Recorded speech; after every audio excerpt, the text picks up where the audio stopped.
to persuade you. You're the only one.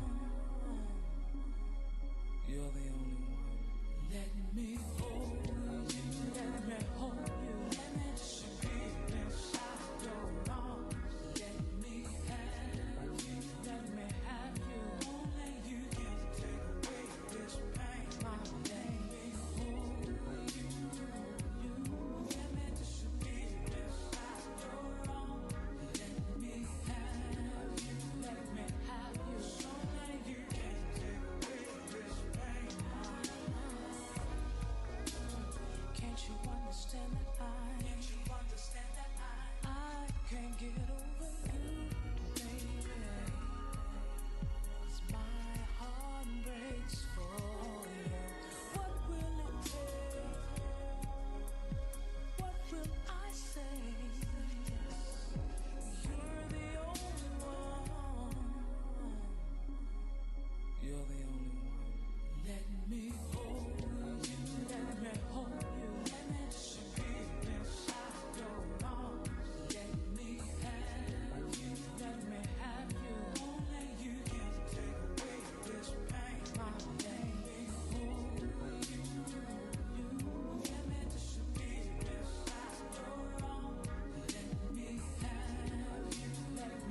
What's up, hackers? Welcome to Chill Code. My name is Taggart, and tonight we are indeed doing some chill code. Hey, Arbrins, good to see you. Oh man, we need to do some more ad blocking on here. It looks like Vivaldi's built in. Ad block isn't doing the job. So, a bit of news before we get started. I have forsaken the Brave browser, which is annoying because I put a lot of content out there using Brave. I was not aware of some of the grodier stuff that the CEO has been up to, and was responsible for at Mozilla. And I can't in good conscience support a product that's about that. Plus, I learned a little bit more about how they do tracking, and so no bueno there. So I've been trying to switch everything over, like in the last 24 hours, to Vivaldi, and I like it, but there are some gotchas. So we've got ad blocking on here, but it looks like it's not doing enough ad blocking, and so we will extend the capabilities with uBlock Origin while we still can. You've been doing a lot of coding. That's really cool. Arbrins, what kind of coding have you been doing? All right, let's see what that does for us. Oh, yeah. That's better. You might be wondering why I'm looking at a Tumblr. It will become clear. The plan for tonight is to create a new kind of channel for OffensiveNotion. For those of you who are not familiar, OffensiveNotion is our C2 framework. We love it a lot. And I've been trying to teach it a few new tricks. I have been trying to teach it tricks like how to not use Notion. So basically, we're trying to, in Pokemon terms, evolve OffensiveNotion into a new thing. From OffensiveNotion to what we've been calling, at least internally, Offensive Trust.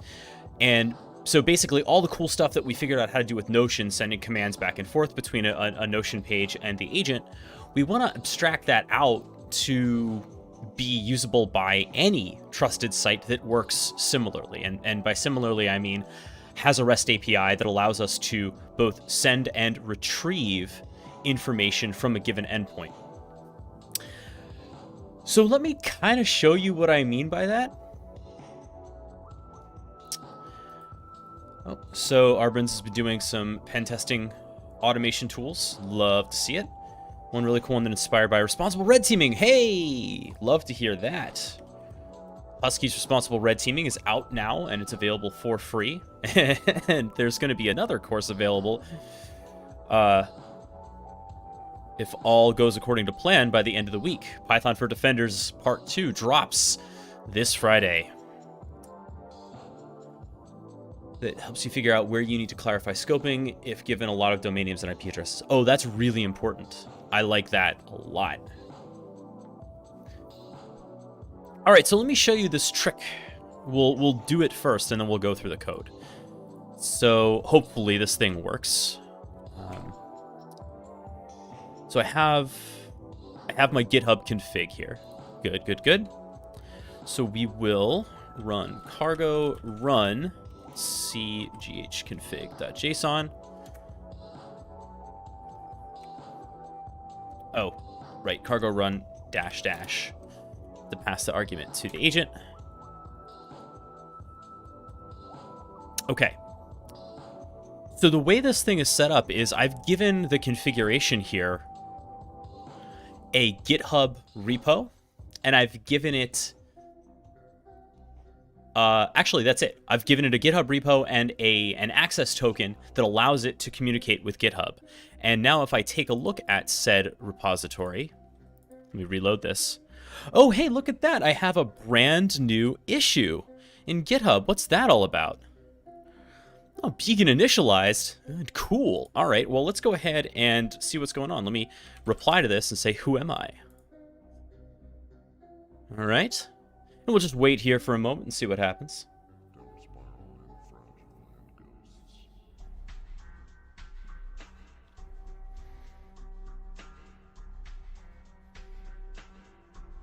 Oh, look. I got a response. Or, in fact, the comment was changed and a rocket emoji was added as a reaction. And that's how we're indicating for GitHub that the command is completed. Let's see. We'll do ls, because we just have an ls command in there. Pop that in there. We'll just wait to see the command complete. Should take, what, 10 seconds or so. Hey, year 0. Yep. Hey, look at that. And then, of course, we got to pop calc, right? So we'll pop calc.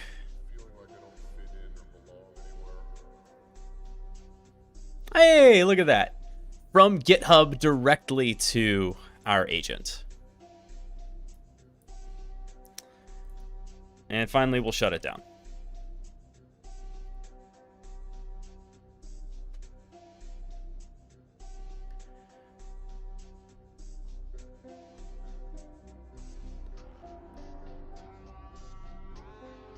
And we see the shutdown command happen.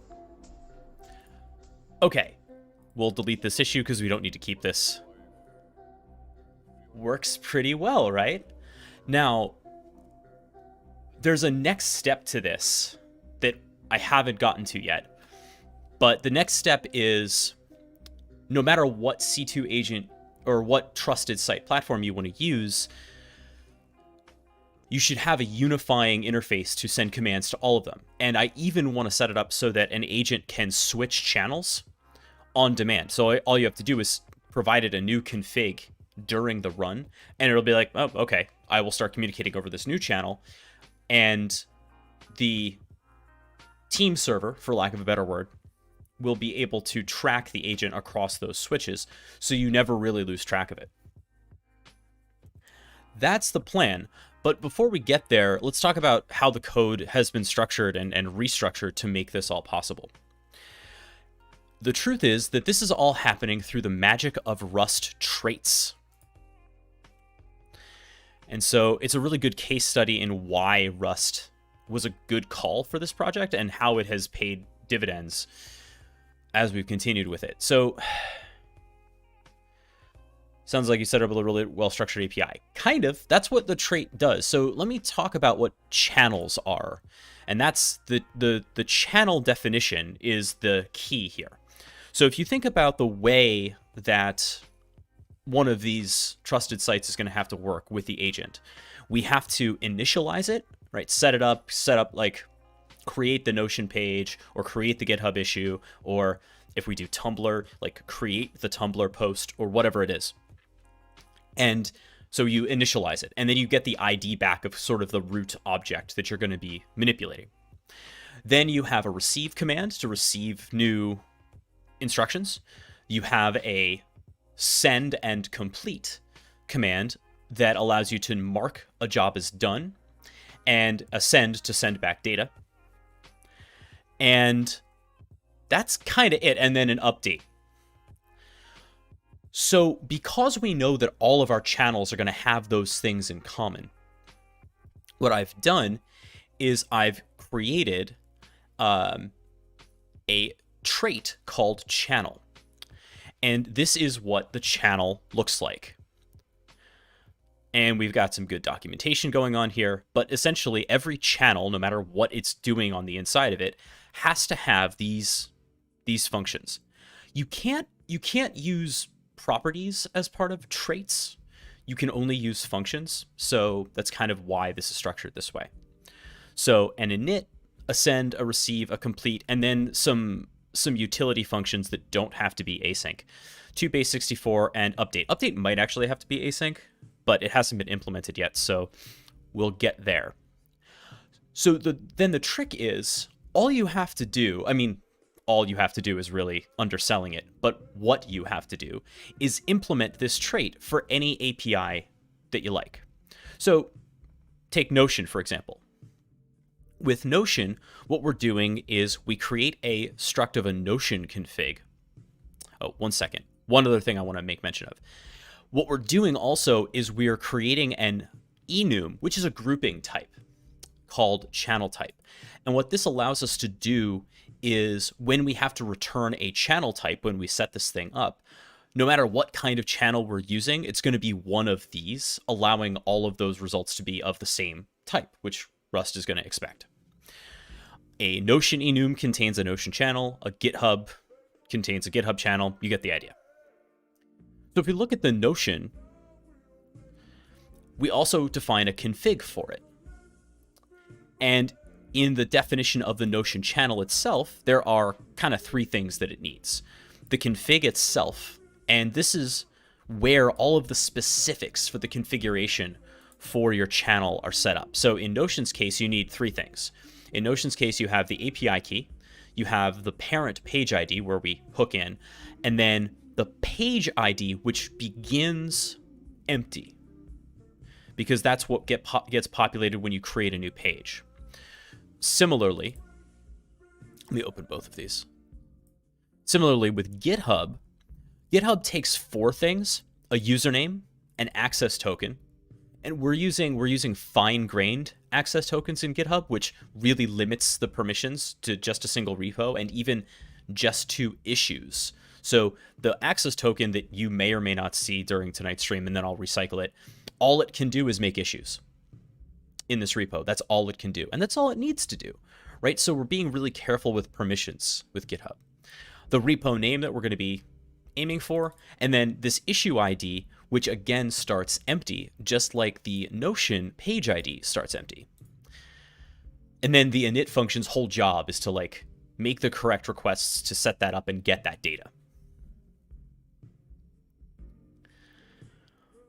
And now you might notice that in our Notion channel, we are using serialize and deserialize. These allow us to write out and import the configuration from JSON. And that is kind of the way that I'm going with all this. Rather than trying to define a whole bunch of stuff in Rust, to make it easy for users to generate configs, you have, all you do is create the config.json. So this is what the config looks like for, nope, that's the old config. That doesn't even work anymore. We'll have to reproduce this, but this is what the JSON config looks like. This is what the one we're using for GitHub. So all of this looks the same, right? We have a sleep interval, a jitter time. So there's these global config things. And then we have GitHub. We have a channel type. The channel type is GitHub. We give it a config. So all of this is designed to be imported and turned into that GitHub channel type right away. And you might notice that for the logger, which is just a logging capability inside of the agent, and a client, which manages the HTTP requests for the channel, we have the skip serializing and skip deserializing macros or decorators on here so that we don't have to include them on the way in from a JSON file or the way out to a JSON file. Arbenz asks, can you do a private repo with a proper issue-only token? You sure can. As a matter of fact, this is a private repo, the one that we're using.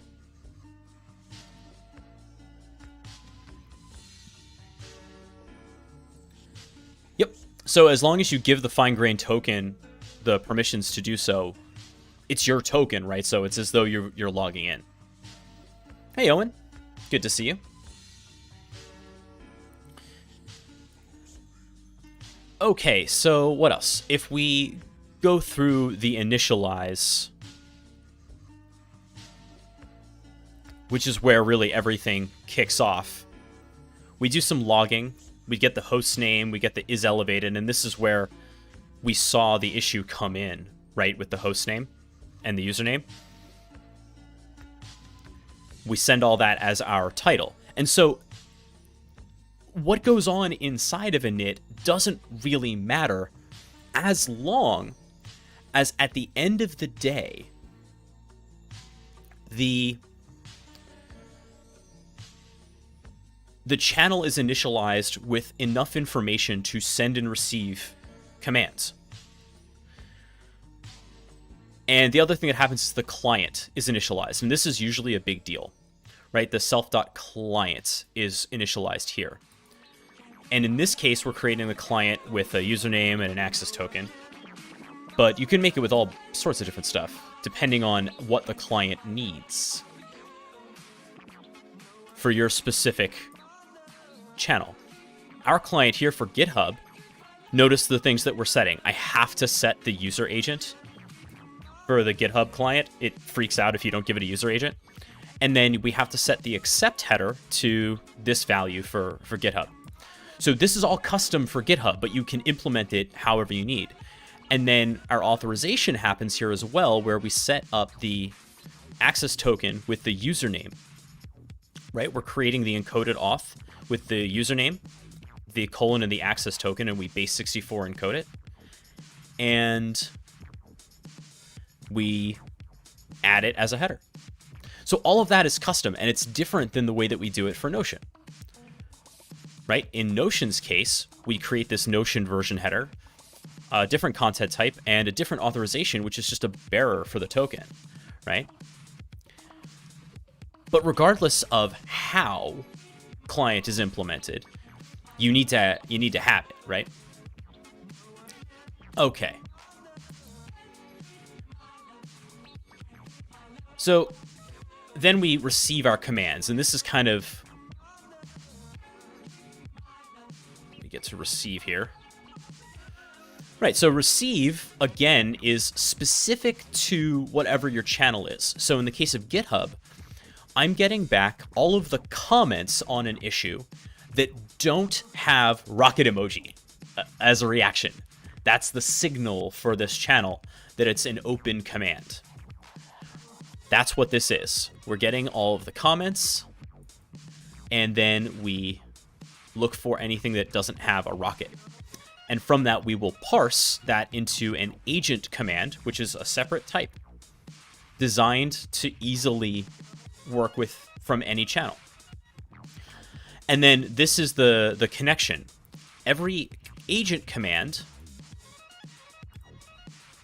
has this rel property, and that is about its relationship back to its parent object. So like whatever issue comment it came from, or in the case of Notion, what was the to-do block that it came from on the page. Every one of our APIs is going to have some version of that, and so we're adding that to the command. And it's generalized, so any of the channels can use it however they need to. And then we mark something as complete. What we found is that this was something that we originally did for Notion, where the agent would start grabbing commands before we were done typing them, right? And that's where the idea of the bullseye emoji came, as the sort of punctuation for a command. But it turns out that there are other channels that have similar requirements. In the case of GitHub, right? How do I pull all the comments but then indicate that some of them are done and some of them are not? So an easy way to do that is by adding a reaction. There are limited reactions you can add in GitHub, and so the coolest one is the rocket. So we're just adding a rocket reaction to any of our finished commands, and then we send the data. So it is 2 HTTP requests, which is a bit of a pain, but otherwise, totally fine. So that's enough preamble. Let's create a new kind of channel. What do we think? We can do two. I've been looking at both the Tumblr API and the Trello API. Honestly, the Trello API looks really easy. The Tumblr API works okay as well. But either way, we can kind of reason out what we would need to send commands to and from one of these sites and use them as a C2 platform.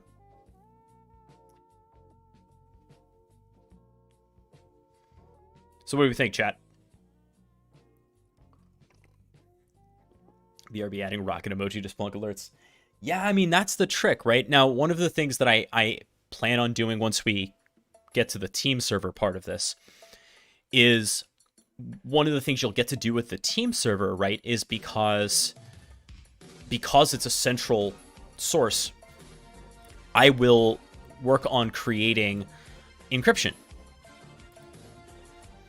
Okay, so year zero, let me talk about Discord and Twitch, actually, and Telegram, and why they actually kind of suck for this particular use case. I see, a lot of times you'll see like, oh, Discord's being used as C2. Not really. What more often than not Discord is getting used for by attackers is hosting files. You can do C2 with Discord, but generally speaking, like I know Mayor Joe has one. Here's the thing with Discord and why it's slightly more of a pain. So to create a Discord or Telegram or Twitch bot, first of all, you need to host the bot somewhere, right? The bot has to live somewhere. That's different than just a back and forth between a service like Tumblr or GitHub or Notion and the client. So there's this extra piece that I don't want to deal with. And then so like if we were to use Discord, the Discord bot would be this intermediary between the command sender and the agent. And like the whole point of offensive trust, nay offensive Notion, is that there is no intermediary, right? That you can just like go put a Tumblr post in and it's a command. So Discord actually doesn't fit that pattern. And it was actually tough to find stuff that does fit that pattern. Trello does, Tumblr does. I'll tell you, some of the ones that I really want to do are like Google Docs. The only trick with Google Docs is that authentication is going to be a huge pain in the butt. Because it's not like I can run an OAuth sequence for the agent when it's on somebody else's computer. You know what I mean? So I need some other way of making that work.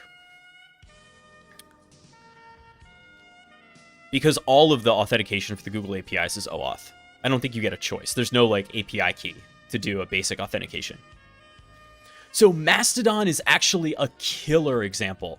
Mastodon will work for this. And it's just an API that I haven't gotten to yet. But yes, absolutely, Mastodon does work for this. If you authenticate, because you can create applications that work with your account on an instance. So if you do Mastodon, that's easy days. The only trick is like, how do you structure that data? But yeah, Mastodon's on the list. I basically didn't do Mastodon tonight because I didn't feel... I felt like y'all have heard me talk about Mastodon enough, and I wanted to do something else. But yeah, totally works. Now, Facebook, that's a good question. Would Facebook work? I think you'd get kicked real fast.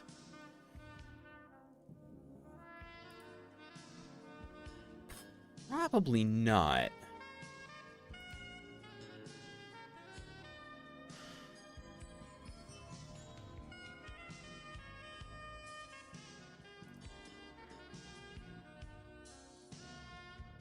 How does the Facebook post work? It's so nasty being on the meta site. Ugh. Gross. Wait, is my ad blocker actually just blocking the content? That's phenomenal. Great job. Very happy about that.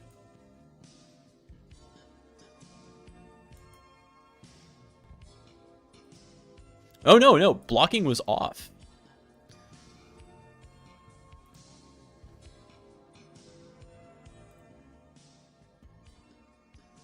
So that's interesting.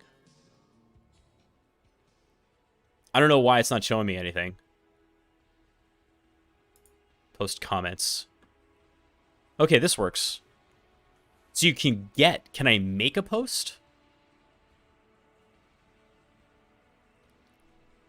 You cannot perform operations on this endpoint. Okay. All right, so Tumblr or Trello. Let's build the bones out first, because it doesn't really matter either way. Let's make we'll make tumblr.rs. Okay. And in the module parent here, we know that we're going to have to add a Tumblr with a Tumblr channel. And we're kind of calling our shot here because this doesn't exist yet, but it's about to. And then up here, of course, we're going to define pubmod Tumblr and use Tumblr channel, even though it doesn't exist yet. Like, we know this is all going to happen. Let's move this below the GitHub channel. There we go. All right, so that's good. Hello, Dave.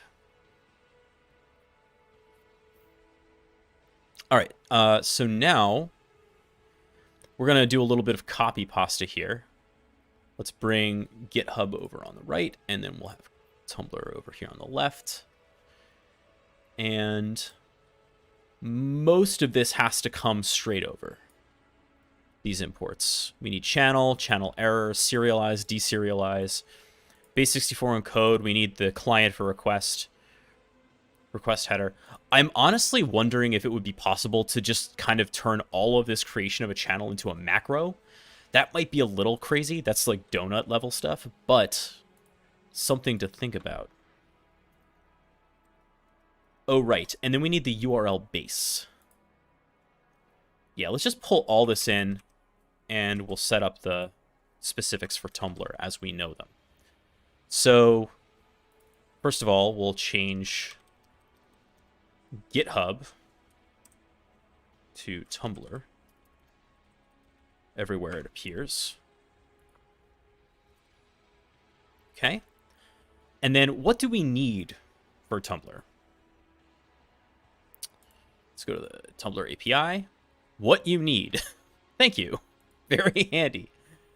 To get an OAuth key, you must register an application. You need this to get your API key, even if you don't ever... Okay. I will register an application. I can do that.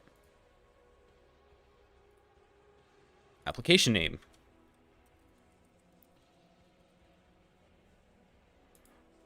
Oh, no.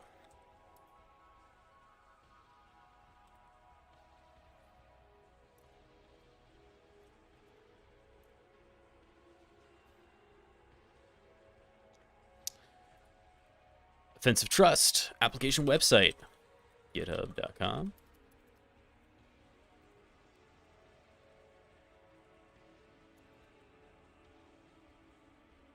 Okay. Application description. Educational demonstration of command and control over trusted sites. Very good. I'm going to put in a callback URL that's just bogus here.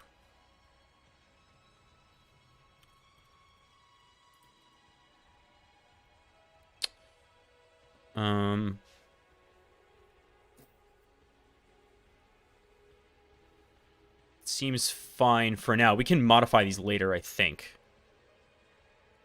So let's register this guy. Awesome. And I have an OAuth consumer key.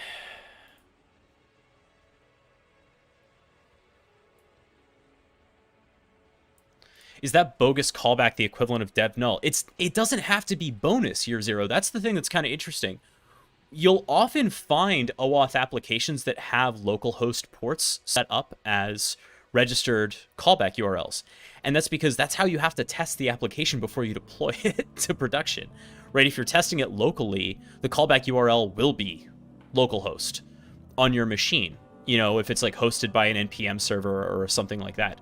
So it's not quite dev null, but it is definitely something that you'll see from development leak into production pretty often. Yeah, as a matter of fact, if you... Man, sorry, this was a whole thing. If you read Inverse Cosign's awesome blog on looking for OAuth token stealing in Azure, you might have seen some of this. Let's take a look at that post. Inverse Cos, by the way, is a sorceress. She is the threat hunter I aspire to be. She's incredible. And so this talks about how to hunt for basically bogus apps that have been added to Azure via OAuth, right, that your users will authorize for their account, and see kind of what permissions they've been given and what kind of access tokens they've been granted. So anybody can do this. Anybody can register an OAuth application, just like we just did with Tumblr, right? And then what you're looking for is what delegated permissions have been given. And the reason I'm bringing all of this up is that when you do this hunt, you will often see OAuth applications that have localhost callback URLs registered, and you'll see that in the logs.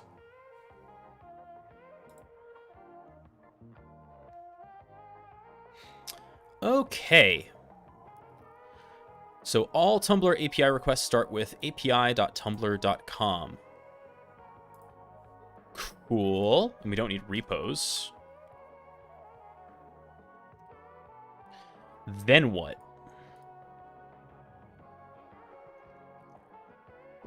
Oh, it's probably going to be /v2, isn't it?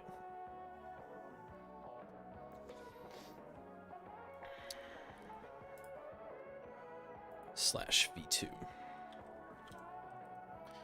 I'm already envious of people with cool handles too already. More badass than just using my name. Listen, I didn't even enter that race. You know what I mean? Yeah, so year 0, I did undertake this hunt, and I had to modify some of it a little bit. I don't know what she was looking at in the audit logs to get that information, but my mileage varied. So you can get it from the raw audit logs in Sentinel, but you'll have to use a little bit of KQL to tease out the same data that she's looking at there. I think that's because between that post and now they changed up the portal, right? What used to be MCAS, the Cloud App Security Portal. They changed it up, and what they display by default now is different and more annoying by a fair margin. Did you turn up actionable results? Can't comment on what I found at my organization, but at least in detail, what I found mostly was a bunch of apps that didn't need to have permissions anymore, right? Apps that people added years ago and still were kicking around, and I didn't want to leave those lying around as authorized applications, so I revoked as many of those as I could get my paws on. So, not necessarily active threats, but definitely some good housekeeping.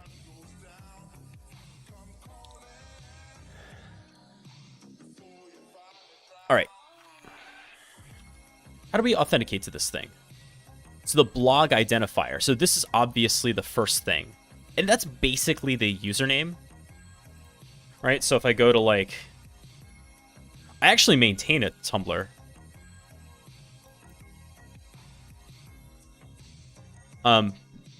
Mostly just for an infinite scroll of impeccable vibes.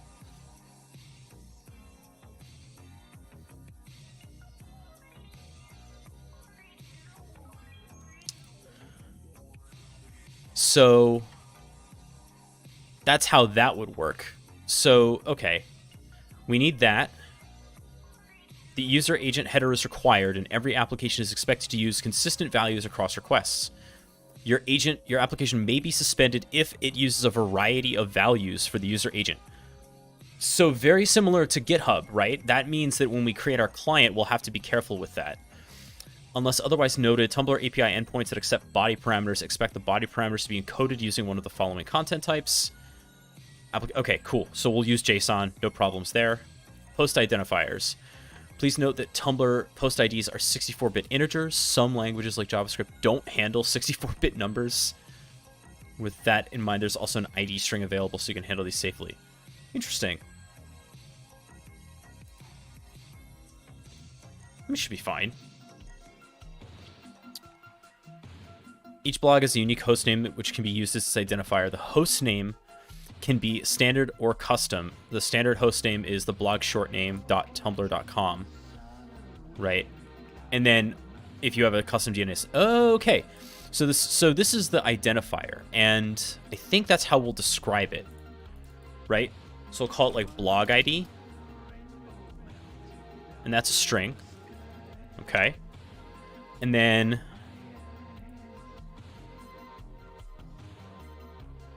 we don't need the repo name because it's just the blog.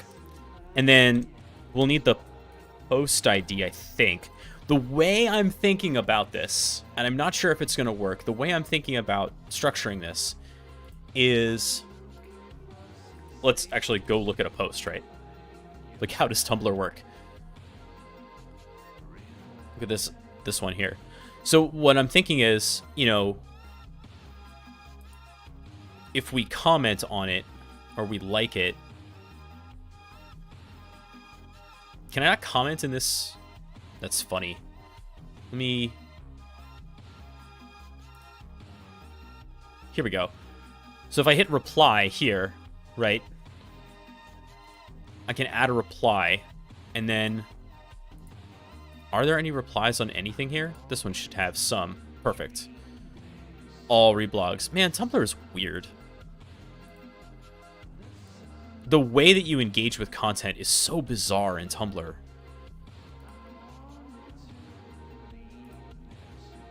Okay. So you can't really, like, you can't like replies. So how are we going to mark that this thing is done? The blog has to be the top level, and it's just you make a new post, and then you reply to it. So if a post is a reply, then it's completed. That's the way it has to be. So every command, the post ID, is going to be its rel object.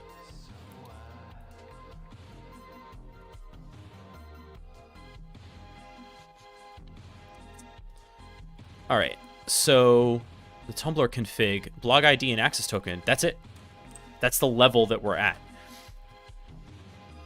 And then the Tumblr channel has the config, logger client, all that is the same.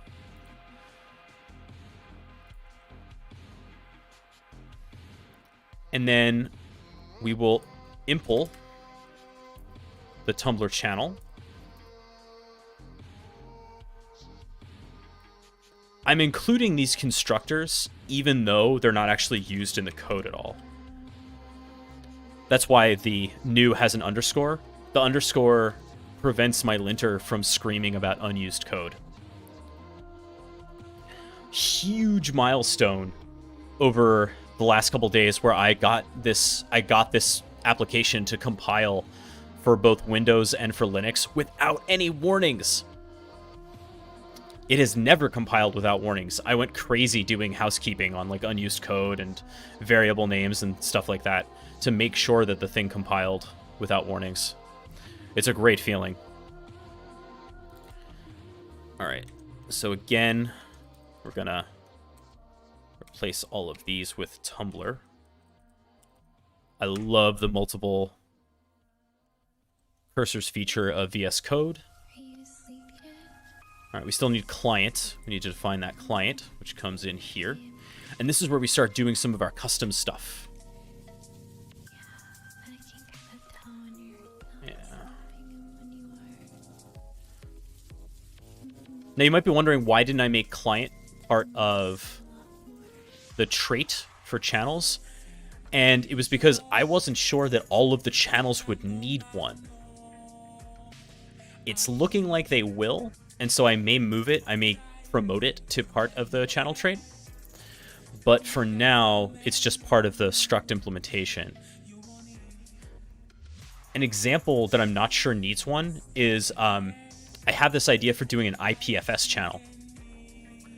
Interplanetary file system. I don't know if anyone's familiar with that.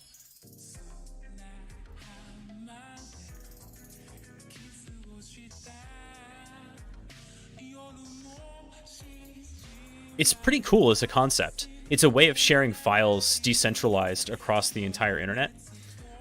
And I've seen it used a lot by Red Team. Black Hills really likes IPFS. Hey, Sar.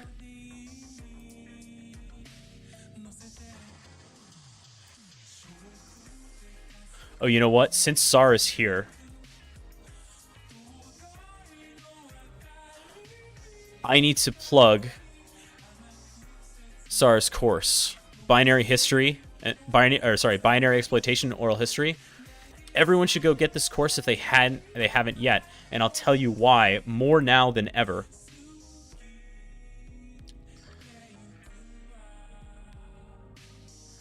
More now than ever because SAR is, let's just check the numbers.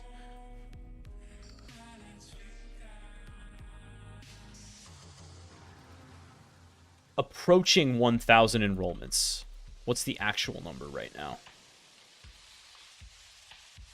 953. So he needs 47 more enrollments to get to 1K. And I want to see that happen. So anybody who hasn't enrolled in this amazing introduction to binary exploitation, get it done. It costs nothing. These courses are free. You have 2 days left for all of the courses on the Taggart Institute to be completely free.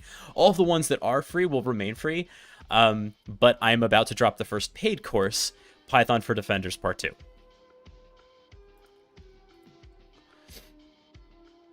All right. So what do we need for our Tumblr clients? Our authorization is going to be a little bit different. We don't know what that's about yet, but we do know that we need a user agent. This is fine.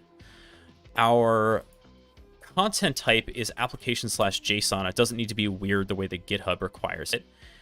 And that was all we needed for the Tumblr client, right? Yeah.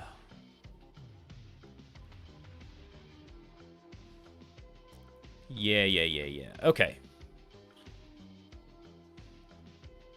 So you'll need this to get your API key, even if you don't have... Okay, so we have, in theory, we have Offensive Trust. We have this OAuth consumer key, which I'm hoping we can use straight as an API key.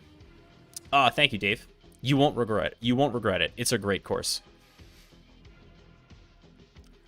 Post identifiers. All right. You know what I should be doing? Can't believe I forgot to do this. I don't know why I looked for insomnia without app and expected to get what I was looking for. Yeah. So I finally made the move. This has been like my whole week. My whole week has been like every non-FOSS maybe questionable app that I've been using. I've been like chucking it and replacing it with the open source alternative. That has been my absolute entire week.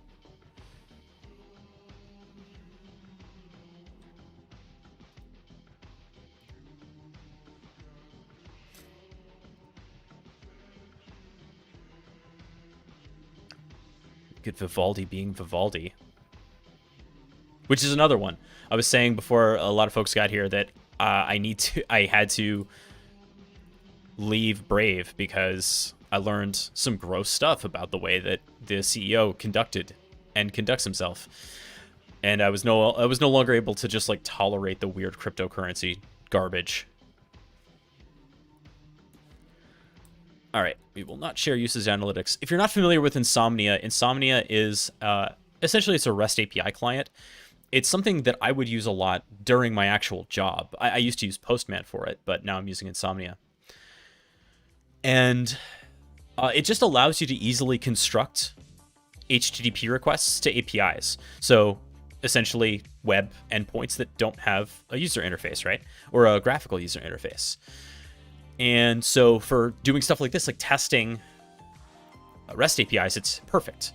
What I'll do during my web app testing, if I'm testing an API, is I will load the API spec as a Postman collection or an open API like a Swagger JSON file. I'll load it into Insomnia. I will configure the proxy to point to Zap. I will fire off all the requests, get them loaded into Zap, and then use Zap to fuzz them further. That is like the bare bones of my API testing methodology. All right. I'm trying and failing to focus on this Tumblr API.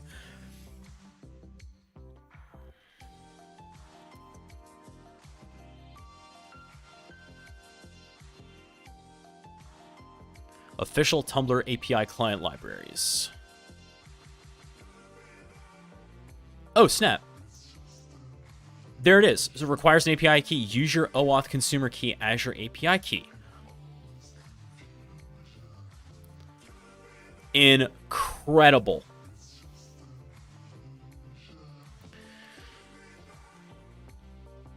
So what is that? A GET request?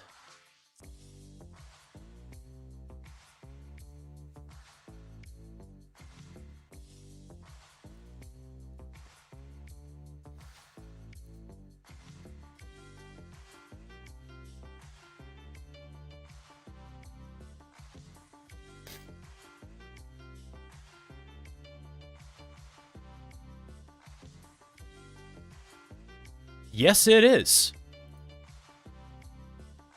All right, let's retrieve the blog info. We'll see if we have everything set up here. So with Insomnia, we will fire this off, and the auth insanely is just going to be a GET request.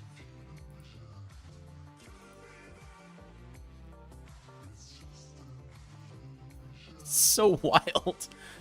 And yes, I know you can see my API key. I don't care.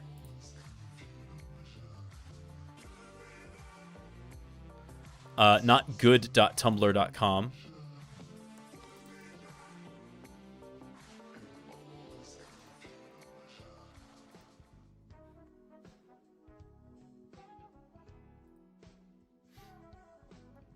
Offensive Trust. What's the name of this thing?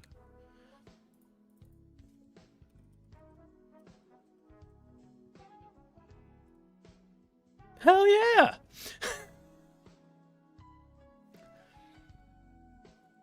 Insomnia is dope, Dave. I don't know how you haven't seen it. Hold up.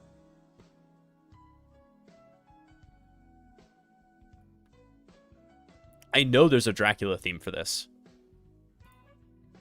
Close enough.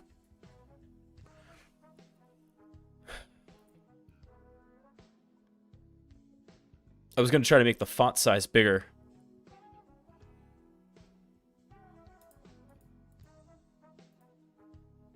That's a little bit more readable for everybody. Excuse me.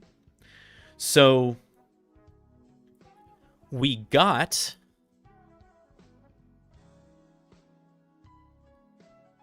our information.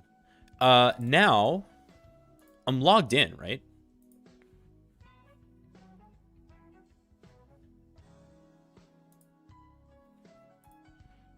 I am indeed logged in.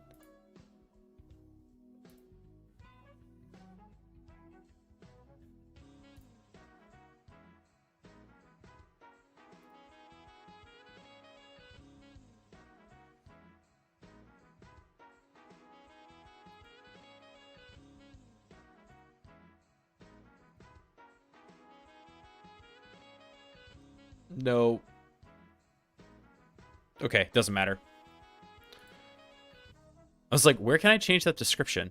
I don't spend a lot of time on Tumblr, so I don't know exactly where everything is. But let's go back to Insomnia and try posts.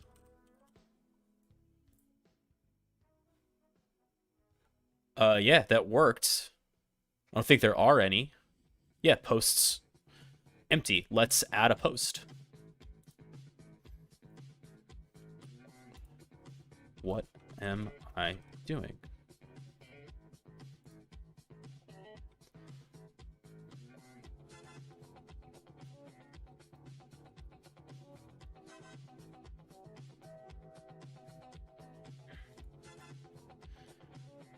Okay. Yeah, community labels is fine. Post. Hey, success. I posted. I'm tumbling. Now, what do I get back? Oh, wild. It doesn't say that I posted anything. Am I on the right endpoint?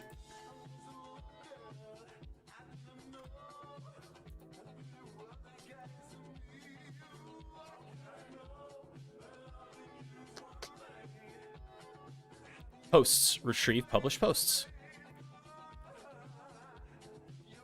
/text. Interesting. Is that optional, or do I need to have that?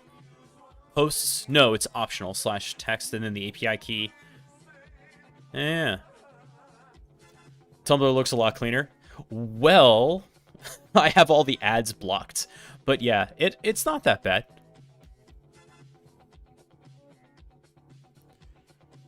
There was some discussion of Tumblr implementing ActivityPub, and I don't know that that would be an awesome idea. Just because there are some pretty grody parts of Tumblr, right?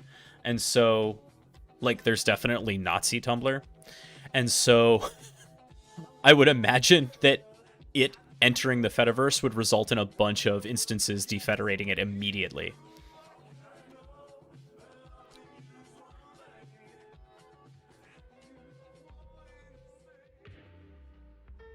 Okay, so we gotta get this posts working. Was it just too soon? Oh yeah, look at that. There it is. And it has an ID. Interesting. So our receive is going to be hitting posts, right? And then, all right, this actually gives us a lot of information to work with. This posts body.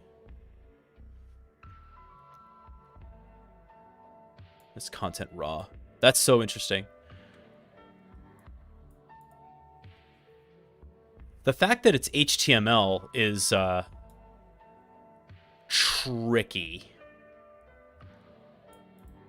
I wonder if we can just use the summary as the title. That might be the way to do it. So you need to strip it out before the beacon gets a hold of it.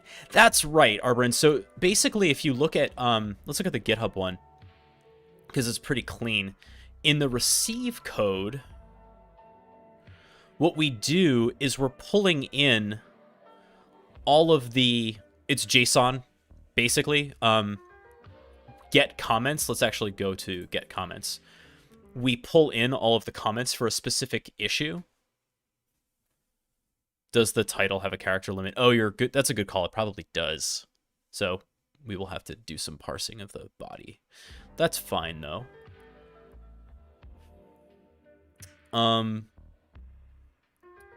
So we're getting all the comments for GitHub, right? And we basically just extract all those and then send them to our receive code. And the receive code pulls in the comments. We unwrap them, we filter them, and then we extract everything that doesn't have a rocket reaction. And then we get the comment body. The structure in the GitHub API is like really, really clean. So that's not hard. The Tumblr one will in fact be a bit more involved.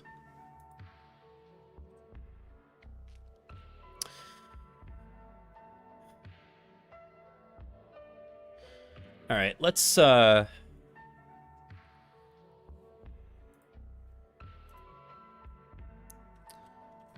toss in async trait and impl channel for GitHub channel here. Or for Tumblr channel, I should say. So, by the way this syntax is going, this is a little bit strange if you haven't done any Rust. Oh, thanks. So 50 characters. Yeah, we'll have to use the body of the post as our content. So again, channel is a trait, and you can even see that our documentation is showing up here for us. This is all the stuff that we had in those comments. In order for a Tumblr channel to be a channel, it has to have those things in it, right? The send, receive, init, and update functions. And so we'll have to write those. Now, the other thing is that I don't know why this is true, other than async being kind of weird in general. But out of the box, Rust doesn't let you use asynchronous functions in trait definitions. I don't know why. I'm sure it'll happen in a later version of Rust. But for now, we have to add an async trait crate and then use its macro, essentially, to turn this thing into an async. It does some funny things that messes with lifetimes, basically. Is it like class inheritance? Ugh, I don't like to use that metaphor for traits. In Haskell, these would be type classes, and in C# they would be interfaces. So think of a trait as a contract. It's saying, if you get one of these kinds of things, you know for sure it's going to have this stuff in there for you. That is essentially, it's not really inheritance of classes like properties and methods. Rust doesn't really do that, but it does guarantee that certain components will be present there. So we're going to fulfill that contract. You learned enough about Haskell. November, yeah, that's right. I saw that you were working on some Haskell. Okay. Much of this is going to be the same for init. So we'll just grab all this and then we'll change what we need to.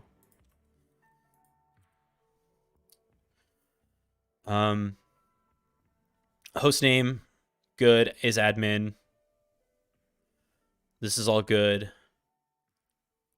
And by the way, so this is the third time I'd be implementing this same code that I'm just copying and pasting, which makes me start thinking, okay, if it's the same code 3 times, now I need to think about maybe I generalize it.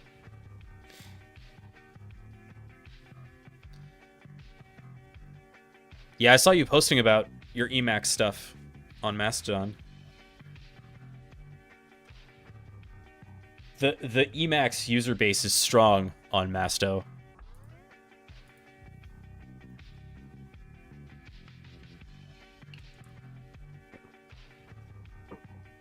All right, then let me ask you this, because I really don't get that.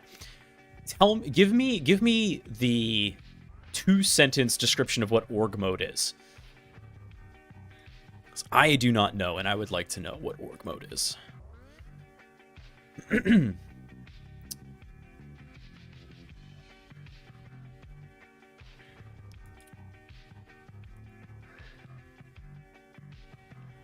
Yeah, so this is going to be different because our init here, does it have to do anything at all?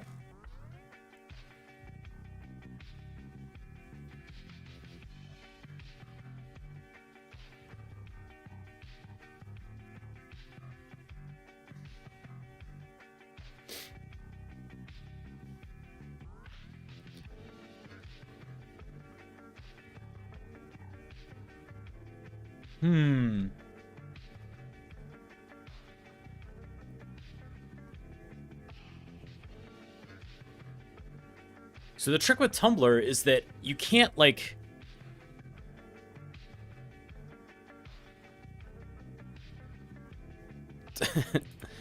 Productivity markdown that integrates seamlessly in a literate scripting environment. This is the second sentence. Nice. Those are a lot of words. I don't know if I'm parsing them. But that's on me, not you.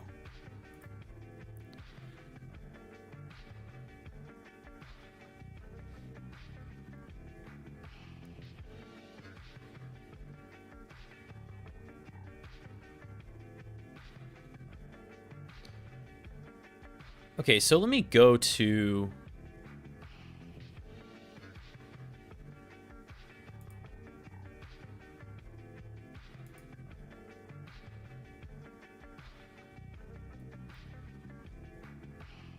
my post here, right?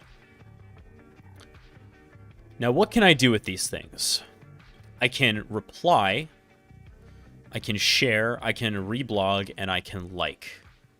I can also edit the post, which is handy. So I'm wondering if the structure, because it's all the same blog, right?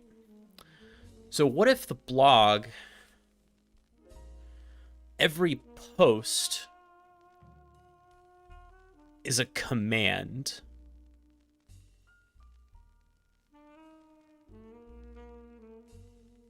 Including the first one, which kind of self-completes. You know what I mean? So I'm imagining something like this, where it's going to be like the host name, username, And then I'll say, like, who am I?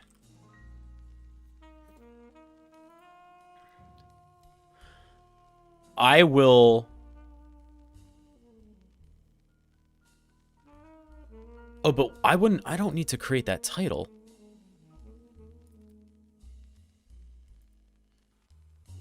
And then...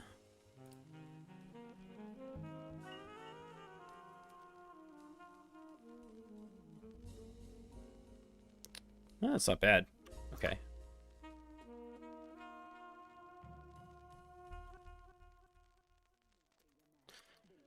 Hello, some rando from CA.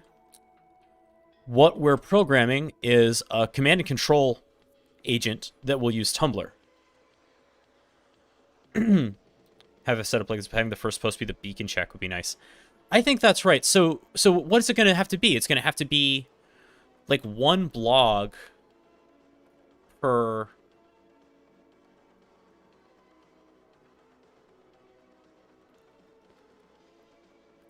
Let me put it another way. Do posts have to have titles?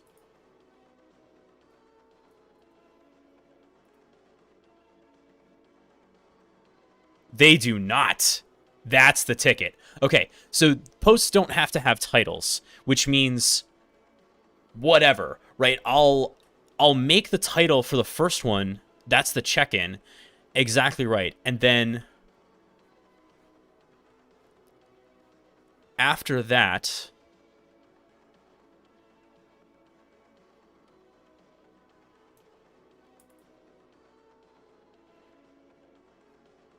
right, I set up ls and then, or like, hey, the Shy Hat. Yeah, we're doing C2 development. So for those of you who just joined, what we're doing is we're expanding OffensiveNotion's capabilities. OffensiveNotion already has the capability of doing C2 over Notion, but one of the things that it can do now, because I just taught it to do it this week, is this. Watch this. We'll do a demo again. So here we are in this GitHub repo, right? Let's fire up the agent. Oh no, because I broke it. Right. I guess I can't do that right now.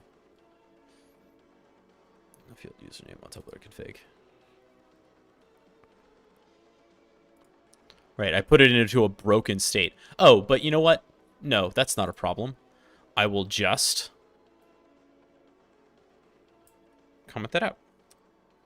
And also this. Cool. All right, now the code should compile and run.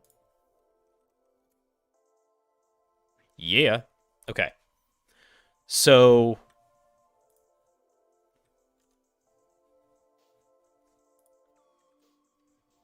hey, look, a new issue got opened. Right? And so I can send commands back and forth between my agent and this GitHub issue, and it will create the results for me, right?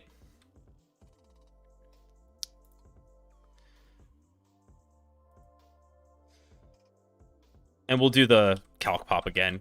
That's always a good one. And so in GitHub's case, it's marking the job as complete by adding a little rocket emoji.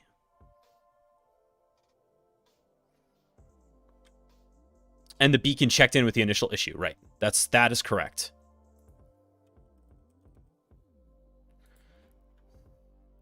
When it checked in, it created the issue this way.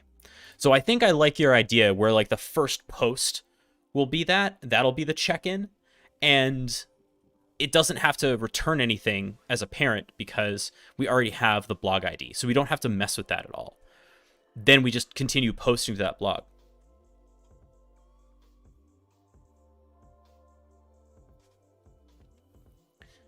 Did you even exploit? I think you did pop calc on the target. It's so fun. It's so easy to do too. All right. One of the fun things is that that calc is getting popped through WSL, right? Because I'm running that as the Linux version of the agent. But calc.exe is what pops. So your titles might need to be the session number because you have multiple issues for multiple sessions. No. No, no, no, no. There will be separate blogs for separate agents. I'm not worried about that.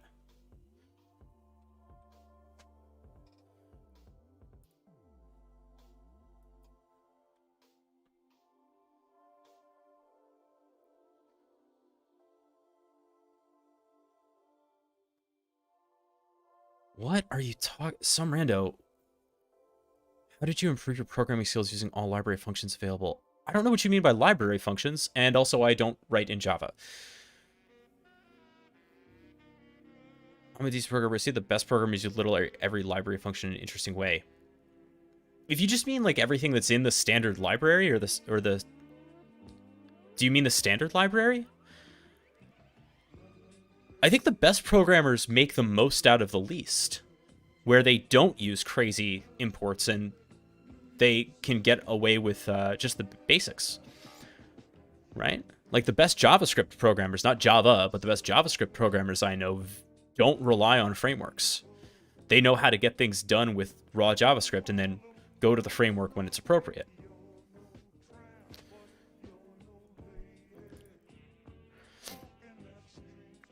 Okay, let's bring Tumblr back here. Doesn't sound like I'm a Java fan. Correct! I am not. I don't have anything against Java programmers. I just don't particularly like the language.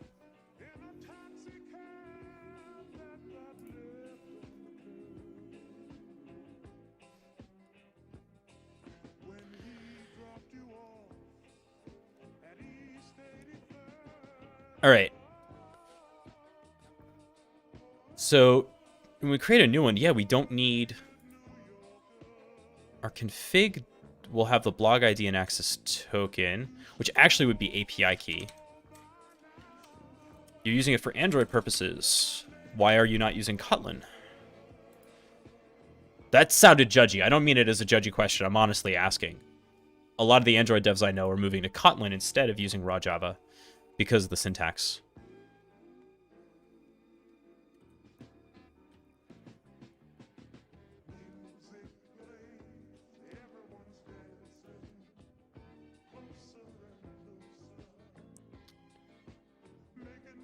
Do we need the username? We do. We need the blog ID. And the API key, I think.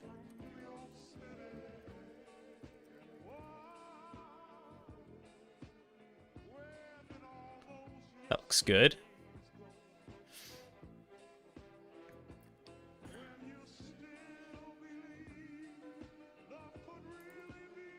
This is going to be user blog ID. Oh no, what happened?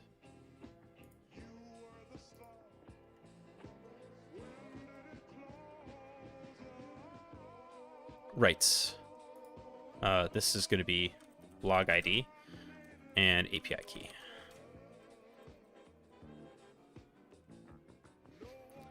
The auth string doesn't need to exist at all.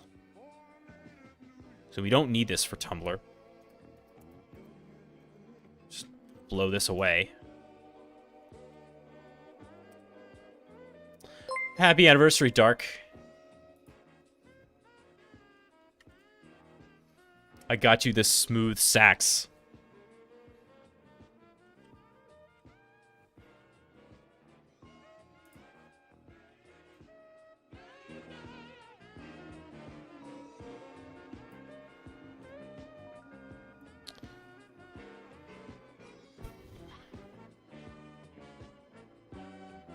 Yeah, we don't need the authorization. That's wild. Just knock that off. The client is way easy. Wait, do we need this at all? Do we need the blog ID or the API key to create the client? You know what? We don't. That's very funny. Okay, so we're just gonna knock both of those off. Yeah, Tumblr client, big easy. This comment is wrong. It's for the Tumblr API.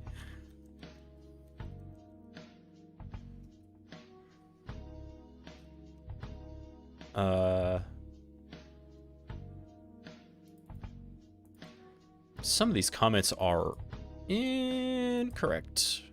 I'll have to deal with that.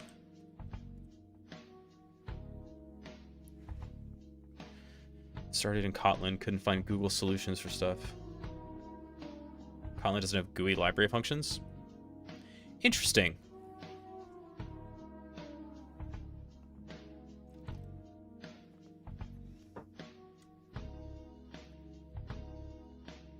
Oof. Mobile apps. No, thank you. Wait, really? There isn't, like, material for, Kotlin?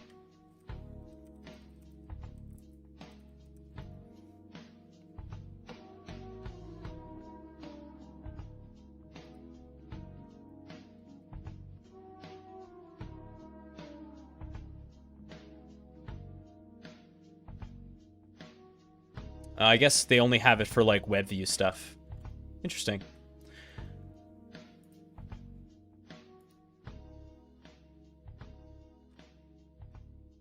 Nope, Google it guy. Dude, you came here.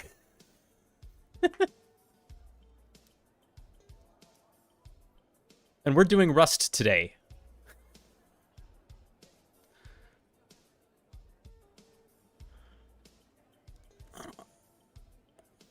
So now it's telling us that not all trait items are implemented.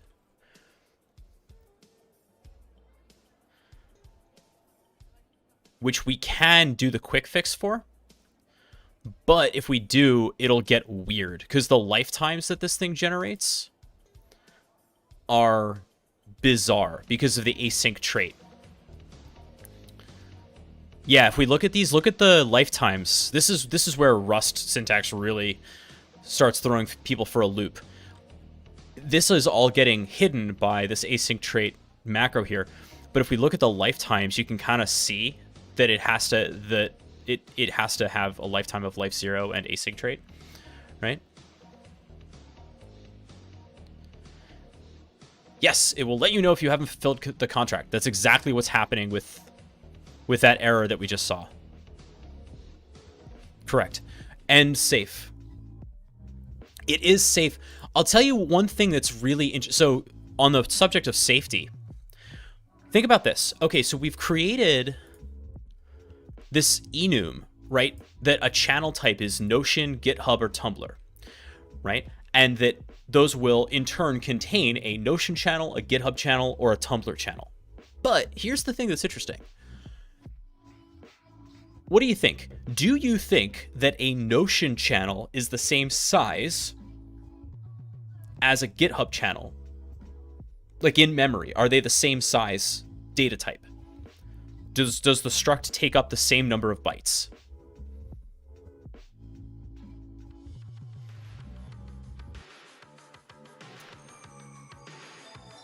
This is an important question.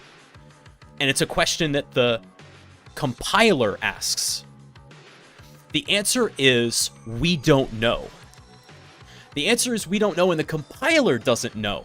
And that actually has consequences.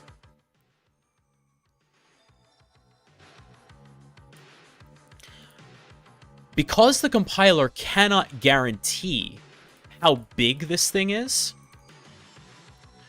when we go to create the thing in main, when we create our channel, right, which we're saying is a channel type, but then we create the channel here, one of the things that you'll see is that I have to put it inside this thing known as a box.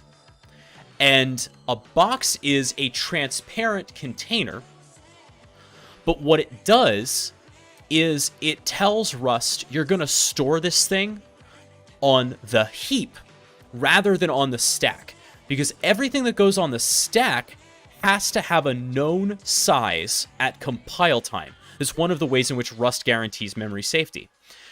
Since we cannot do that with our channels because we're doing a trait, it's dynamic, right? We don't know how big this thing is going to be because we can make it whatever we want, right, inside. Because the compiler cannot guarantee the size of that thing, if we try to just create a channel based on a trait like this, it'll be like, I don't know how big that thing's going to be. You can't do that. So by wrapping it in this box and just telling the compiler, okay, you don't know how big it is, but also it doesn't matter because it's not going on your stack. You're going to reference the heap for this data. Then everything is good. Now it's yelling at us right now because it knows that Tumblr is not covered, which we have to do. And actually, we can do that easily. In fact, we may be even... Yeah, we can quick fix this. Oh, God. Why did it do that? It was so much worse.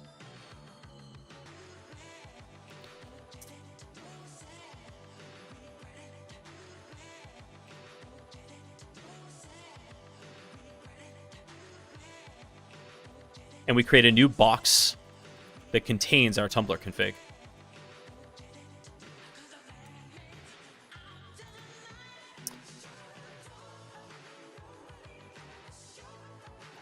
Oh, I can feel that DMCA notice coming.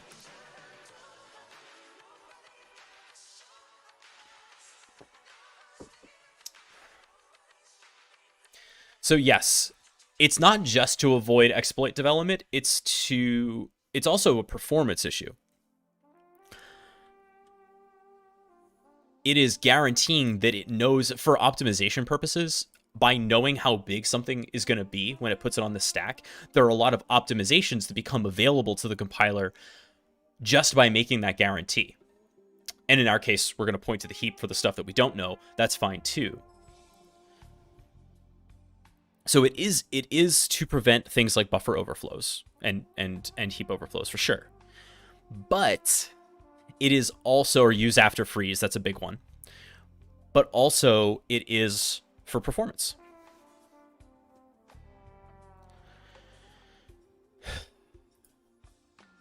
All right. So the client's good. And now we have to think about init, right? So we have the host name. It's going to be Tumblr channel clients, which doesn't take anything.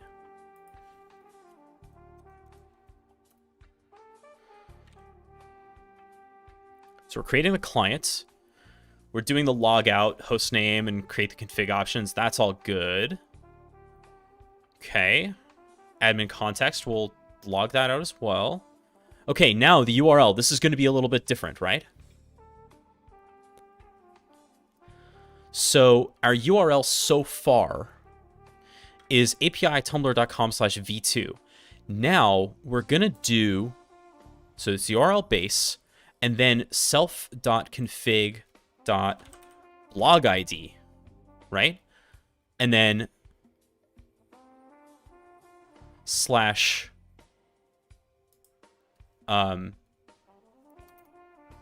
posts, I think.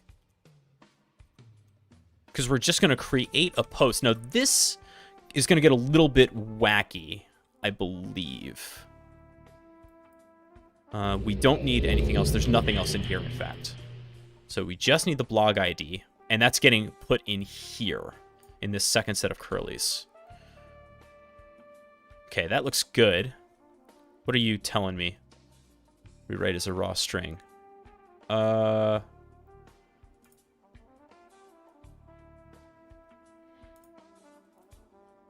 Why would I want to do that? Stop that. Okay. So we have our URL, and now we have to create the body. And this is where we have to reference the Tumblr API. Post retrieve published posts. That's not what I want to do. I want to create a new blog post in the new post format. All right. So we have the blog end post. So we just post to the same thing. And then the content, an array of NPF content blocks to be used to make the post. And that is the only thing that is required. Okay, So this is where, again, so much of this is just about reading documentation and then translating it into Rust. So it's not title. It's going to be, and this is kind of cool.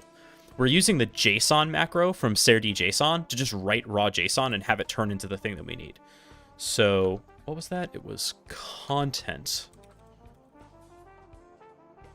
And we know that it's an array. And so let's make some blocks. An npf content block. What's that? The default is published, so that's easy. Text. Post notification. Content. Type, text, text. Oh, this is very much like how Notion does it.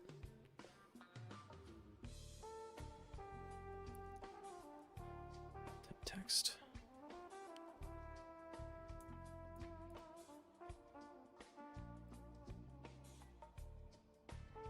So we have, what kind of content types do we have? We have text, link, audio, so it's all going to be text. How do I make titles? Is really the question. Unless it's like you just make an H1. A simple paragraph of text. No. It simply wraps a plain text string. Nope. All text blocks. So, all right. Is there a title anywhere in here? Title, description. No. No. I mean, I don't want that. Ooh, here we go. Nope, that's, again, a link. Audio.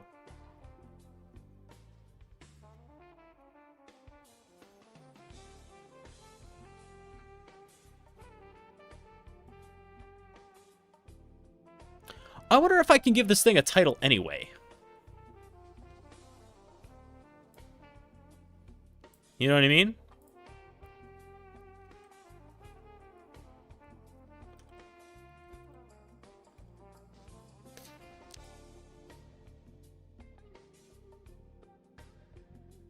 I'm going to try. I'm going to try to give it a title. So we'll use... I don't care about the titles here, though. I super care about the title, though. I absolutely do. The title gives me not only the username and the host name, but it tells me whether or not I'm in an admin context. So I absolutely want to see a title happen here. All right. So we're going to turn this into a post request. Or, sorry, let's duplicate this request. Create post. Okay. And then we'll turn this into a post request.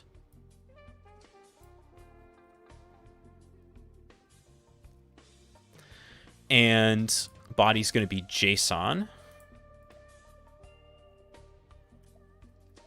So what do we got? We got title from Insomnia. And then content is an array. And then the first thing is a type, right? Text. And then text. I'm from Insomnia. And our authorization is still in the get. It's in the query. Or my bad. It's in here. Yeah. Unauthorized.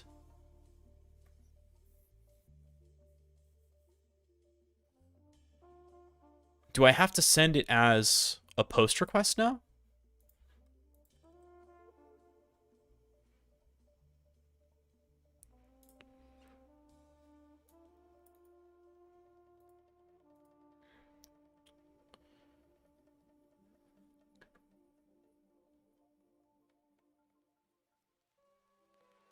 Blog identifier should still be the same.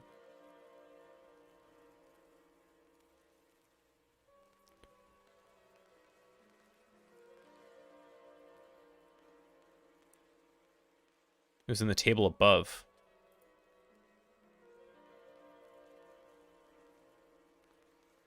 The right-hand column.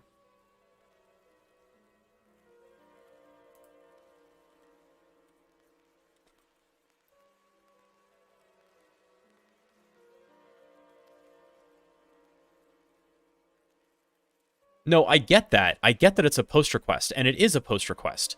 My question is not about the HTTP verb. My question is about where the API key goes. And it looks like it still goes.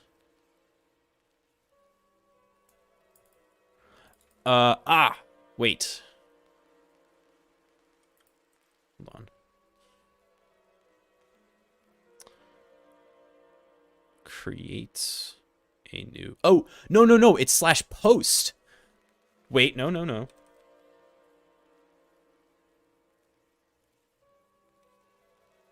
Slash posts. Yeah, that's right. Slash posts. Authentication OAuth. It has to be OAuth? Crap.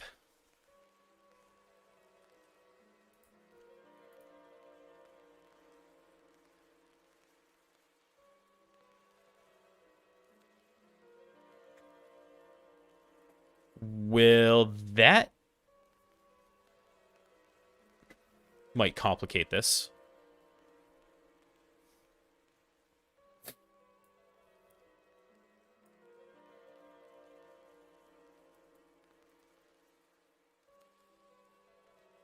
I suppose we could write some OAuth code. So the way that works, right?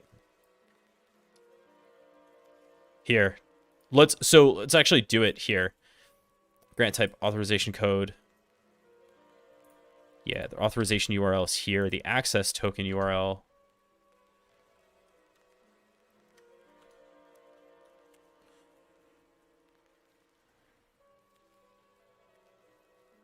It's request token.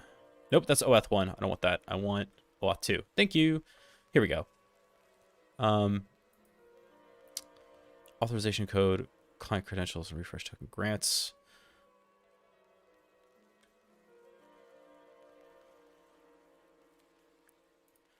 God, I hate OAuth.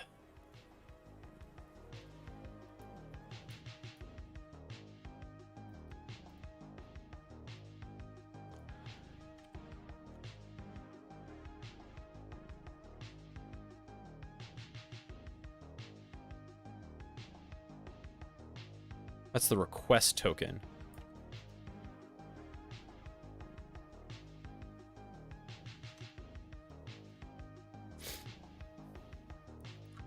And the client ID. This is our client secret, presumably.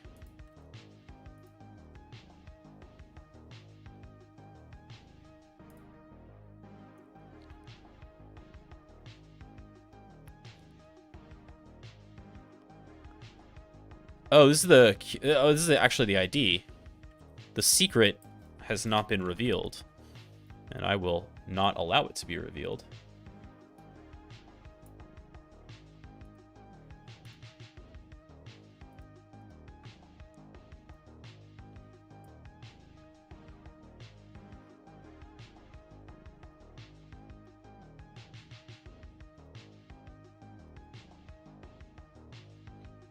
Wait, why am I tripping about that? Yeah, you can see it, because, like, you're about to see it in Insomnia anyway.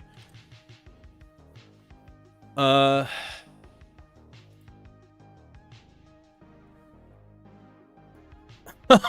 that's so funny.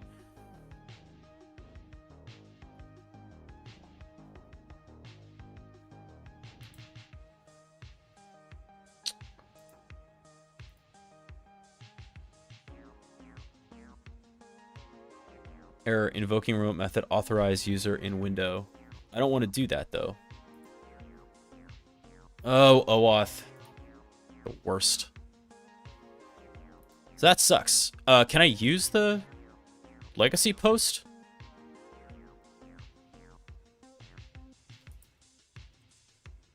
I would love to if I can.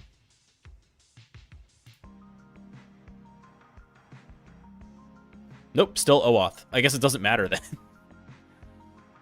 Okay.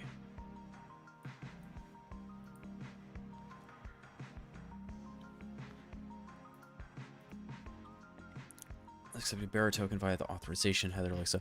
That's gonna really trip us up because then the client's gonna because the access token, depending on how long they live,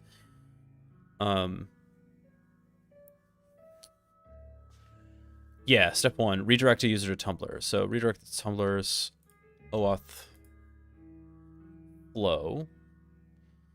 That's OAuth 2/authorize.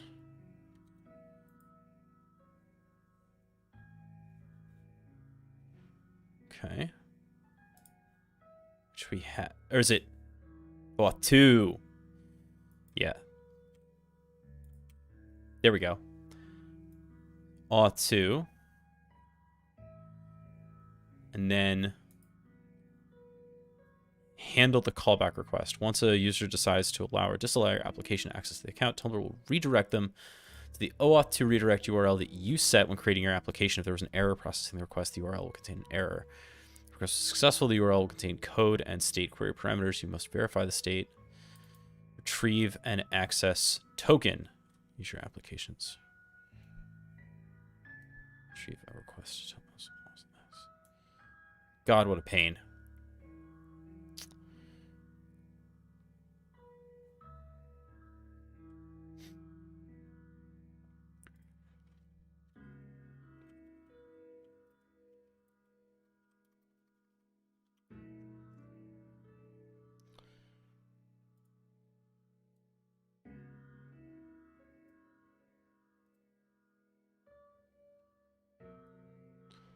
The whole point is to not have to do this.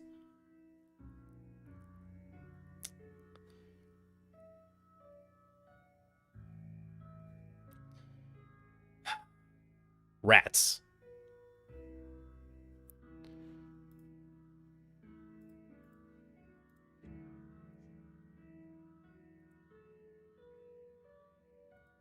And that was the only option, right?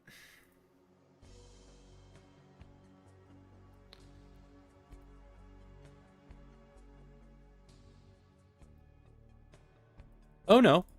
It'll do OAuth 1 insanely.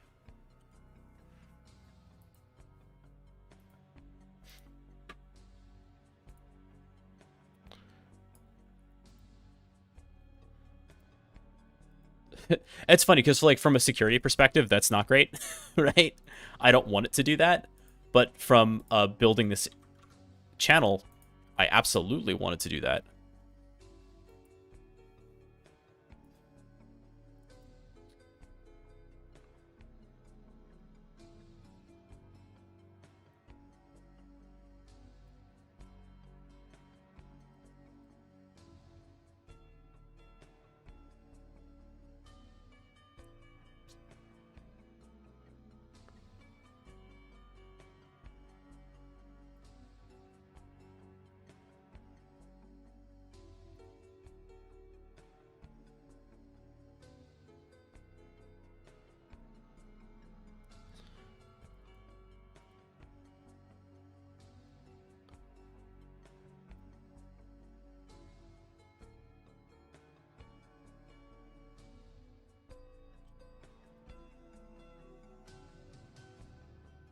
It's interesting that I can't... it's not giving me any URLs here. The callback URL isn't right. Dang. So I can use an API key to create, or to get information, but not to create.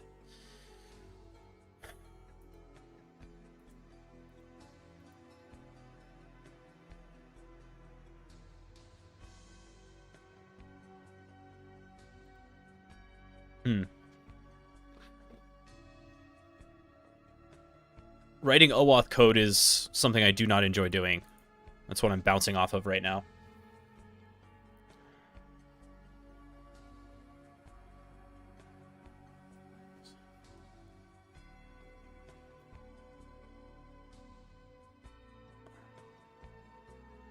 This route is to create a temporary OAuth 1 token to be used for authorization. Yeah.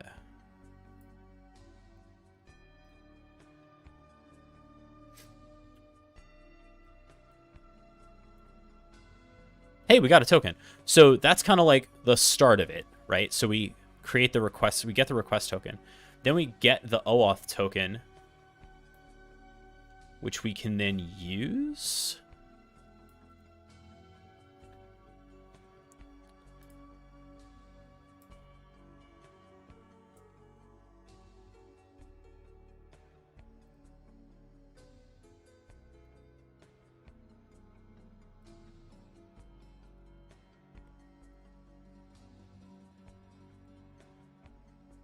Dang it.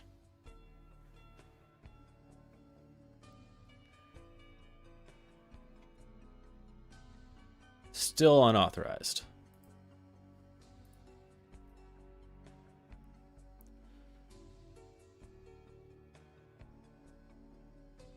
Oh, no, because there's another part, right? So let's create these. Let's do the whole OAuth flow.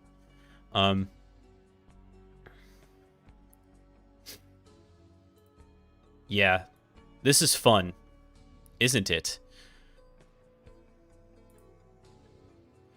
So it's a post request.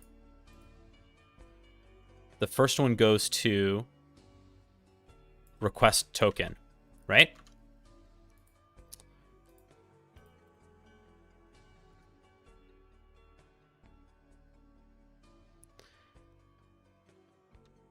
And we give it the consumer key and secret that we saw before.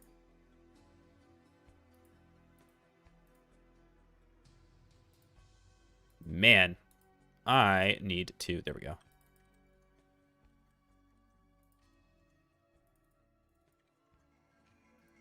Okay.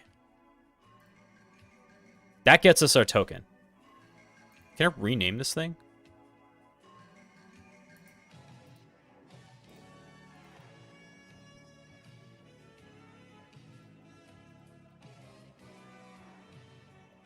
Okay. So that gets the token. Then we authorize. It's part 2. So from here,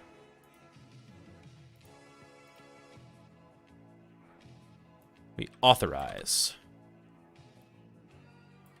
Right? And what we do is we take the token that we got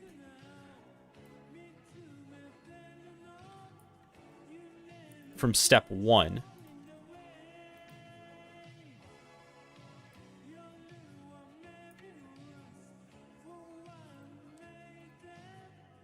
And this is OAuth token, temporary access token, and the temporary credentials request.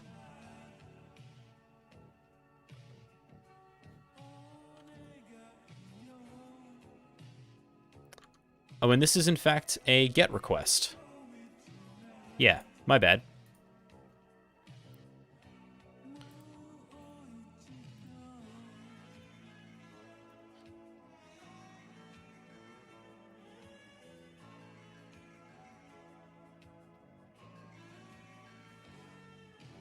So that should be all we need there.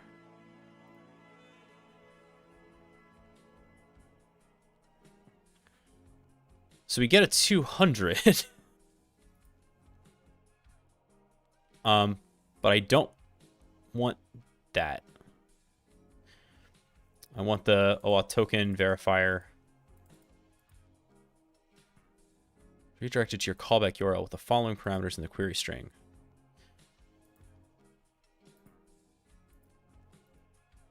Yeah, that just got redirected to localhost whatever I configured, right? Which is localhost 3000, which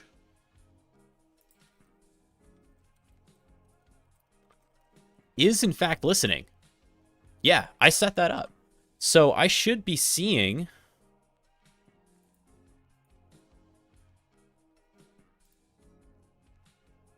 it hits Tumblr and then it gets redirected.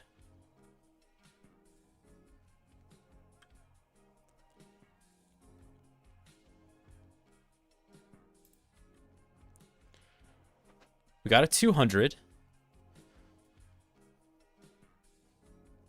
And then redirect to authorize 200.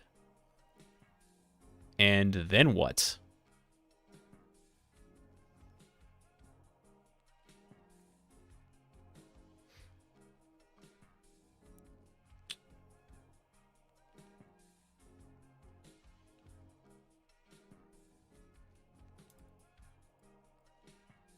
That's still my token.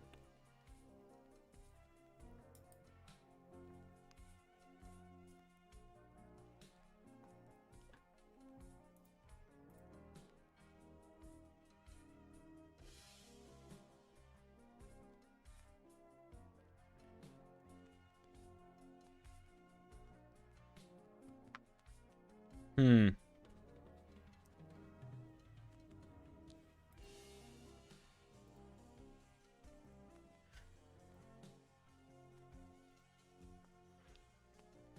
I'm gonna just check on the Trello API just to see how.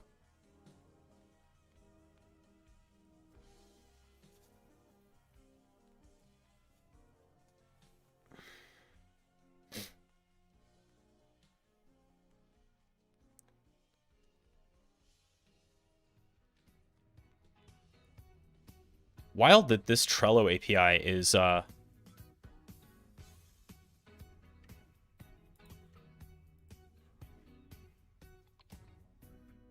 Trello's REST API. Is token-based authentication. Oh man, Trello is easy. You can just okay. So Trello is just an API key. This authorization and authentication stuff is like the sticking point. So I would like to try to get it though, because if we can solve this problem, that opens up a bunch of possibilities. All right. All right, so okay, let's go back. If that's true, let's shoot for the moon, right? Let's actually try to do OAuth 2. So we're going to create a post. Let's do OAuth 2 as our authorization. So the grant type is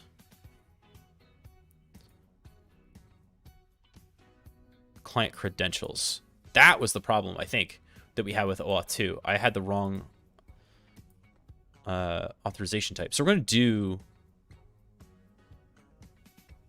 Let's close some of these pages because I think we're getting confused.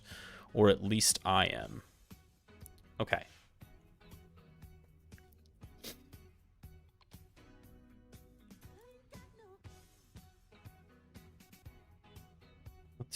/authorize.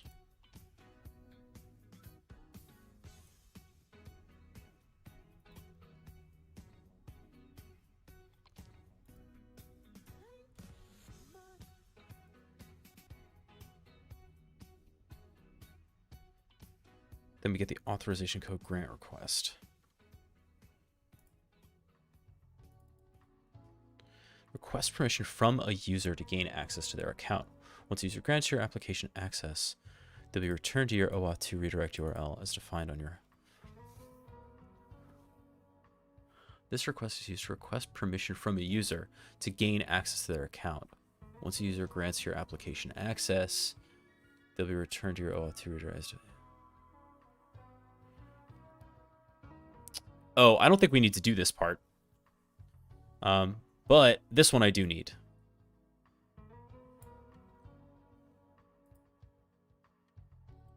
Yeah. Because I'm already authorized to use my own app. So...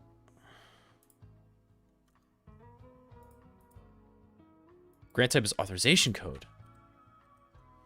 Ah, there we go. Now we're getting somewhere. Okay. So the authorization URL is here.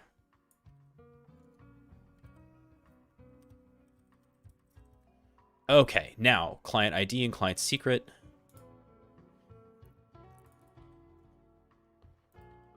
Yeah. Good.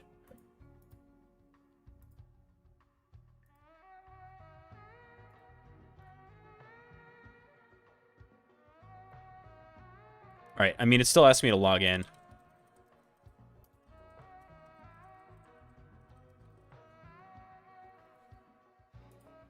Let's see what happens when I do.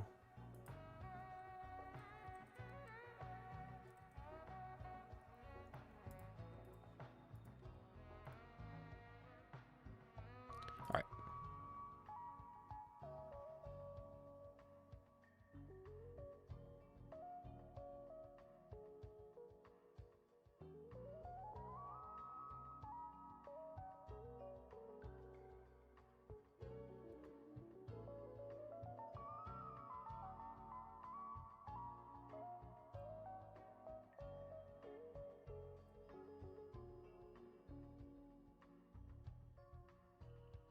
Oh, that's wrong. That's the problem. I need to change the scope here. Because I need write access.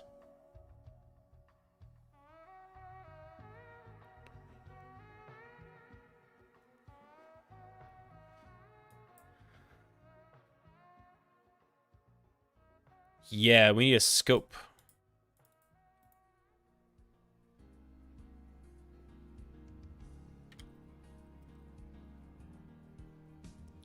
Okay. We're going to change the scope to write.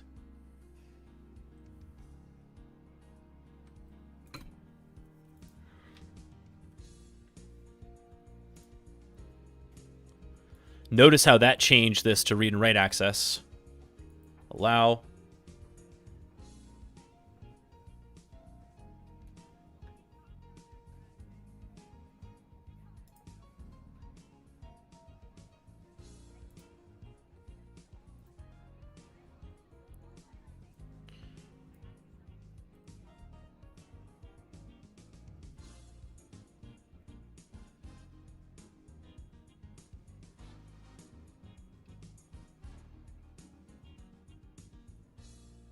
Is it hitting my response? Yo, it is actually. That's kind of cool. Oh no, that was me. Sorry. So am I making posts or not? I think no.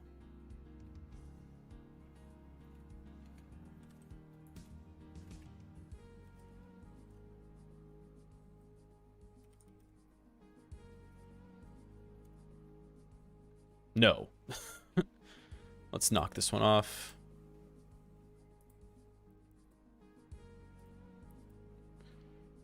Okay.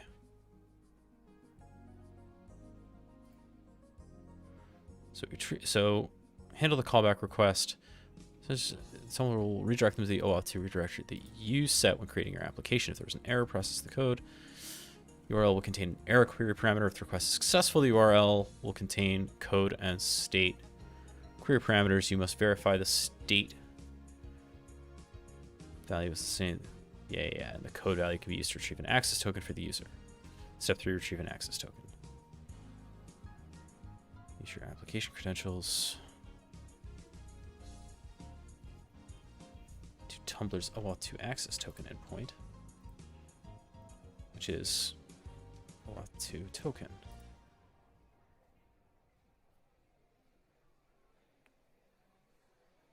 Access token. OAuth 2 token.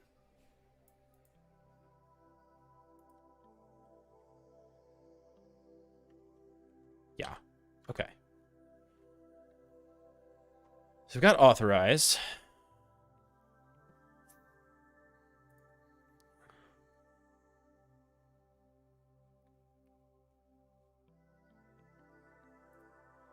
Let's knock the API key off because we don't need that. And there's a post request here. So we prepare this. Here's our authorization. We hit allow. And then nothing.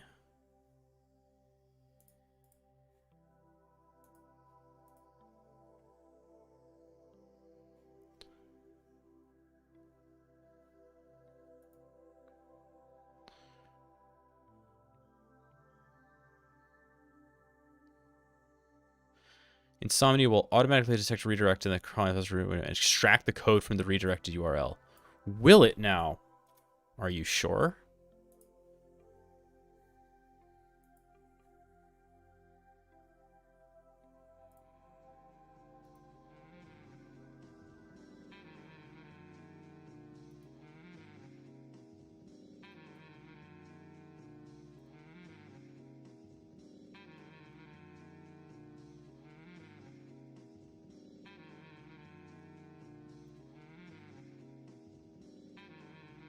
This is one of those moments where I wish that there was someone who were better at OAuth than I am to like tell me what dumb thing I'm doing.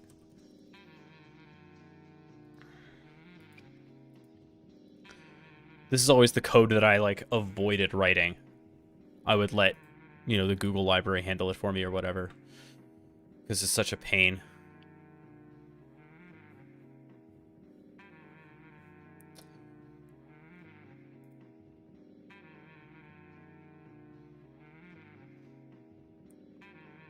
Grant type authorization code. Code equals code. Client ID. Your OAuth consumer key. Client secret. Your OAuth secret key.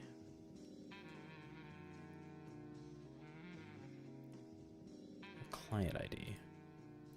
Yeah. Good, good, good, good. That's all exactly what it should be. Okay. If you provide a redirect in the initial authorization request, you must provide the same redirect URI in the token request. Okay. Successful request will lead to a response that contains the following.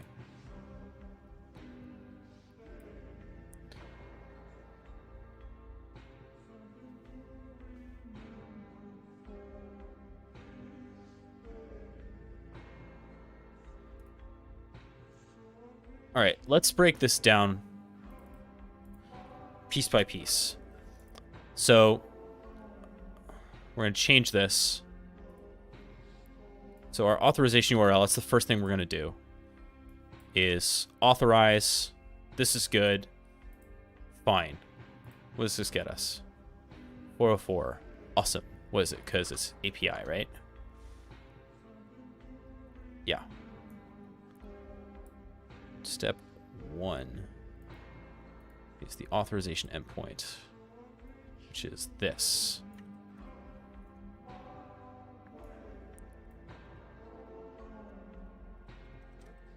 I can't help but notice, but that seemed like it was the right thing.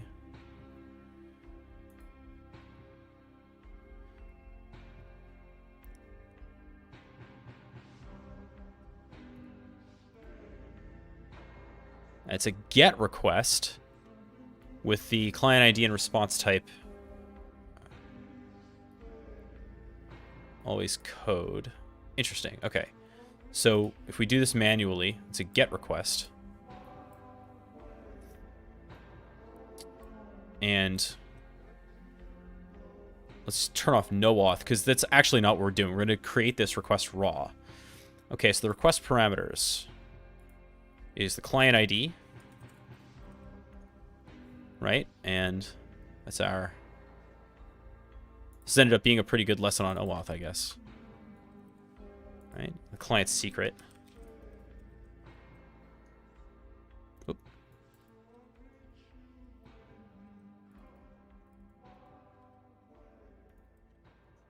And I'll be deleting this app after we're done.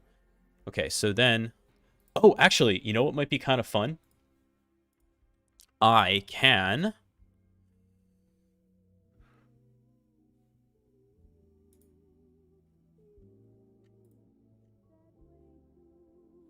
tile these windows. That is a Vivaldi feature, and I didn't think I would have any reason to use it, but there it is.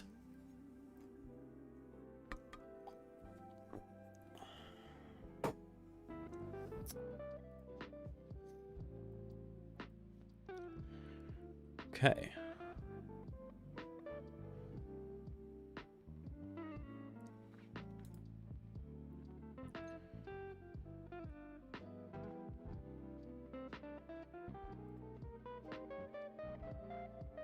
Response type is code.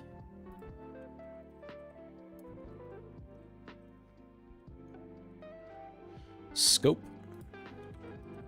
is right. And I'm not doing a redirect URI. So let's see what happens. Interesting.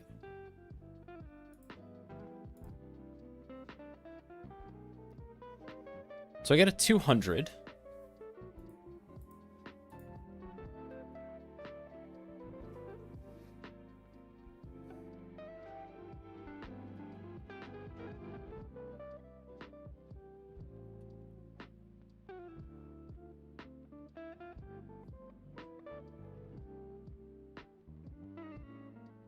And it's like I'm not catching the redirect URI.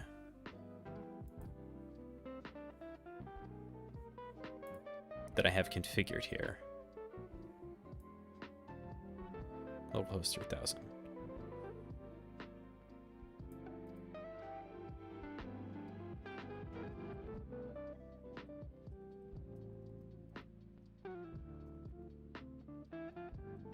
This should catch the...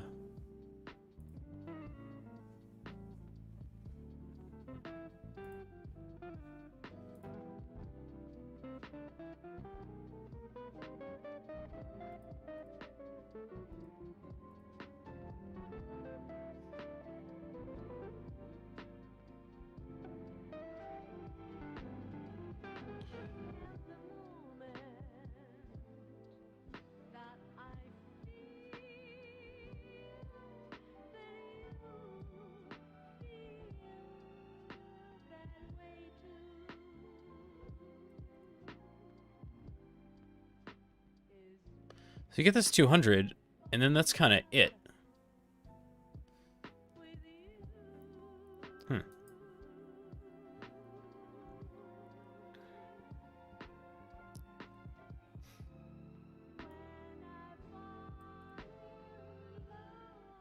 Returns 200 or an error code. The response body parameters are URL encoded.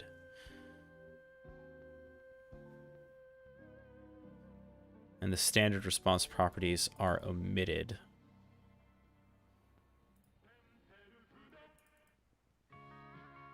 So this one we're not getting right. We were getting it right before.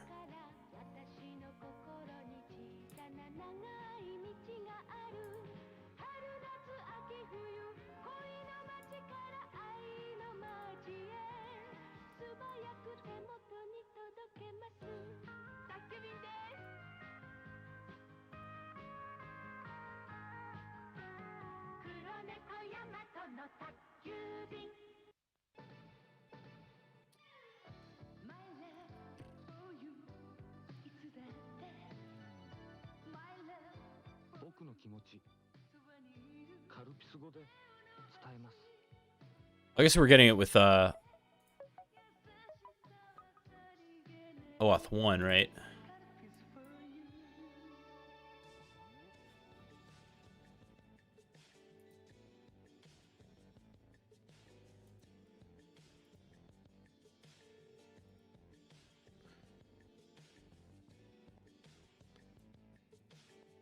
Grant type is authorization code.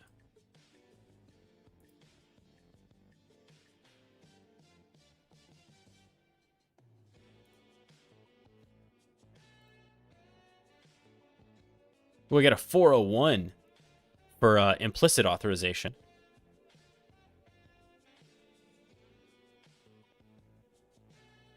That's something.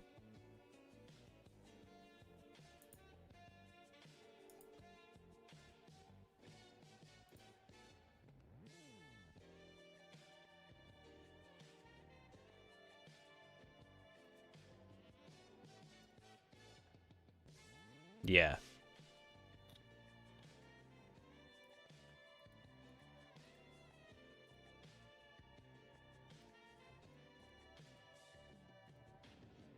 Ooh, now I'm just unauthorized in general. Did I lock myself out somehow?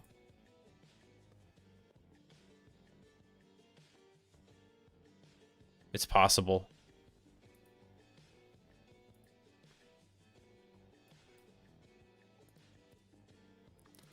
Unless this cycled. Did this cycle? No, doesn't look like it.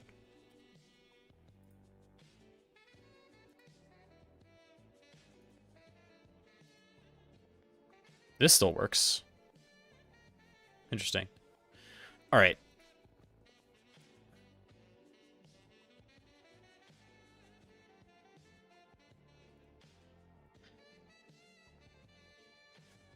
Let's maybe leave the Tumblr part alone and think about the Trello side, since it looks like Trello might be a little bit easier to pull off. We'll untile these for the moment, and I'm just gonna knock all these out.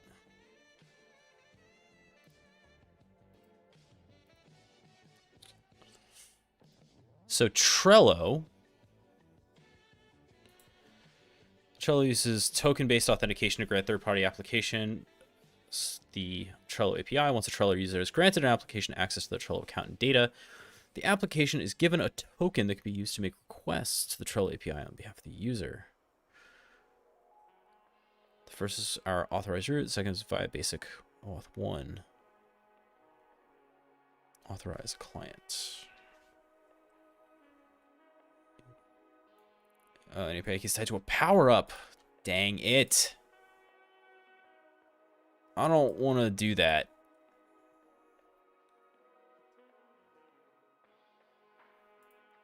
Oh, wait, no, this is fine.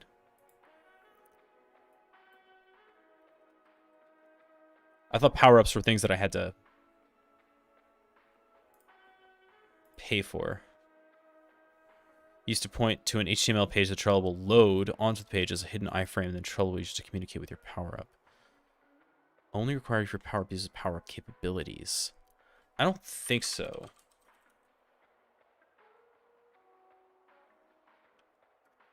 Let's give it just the repo.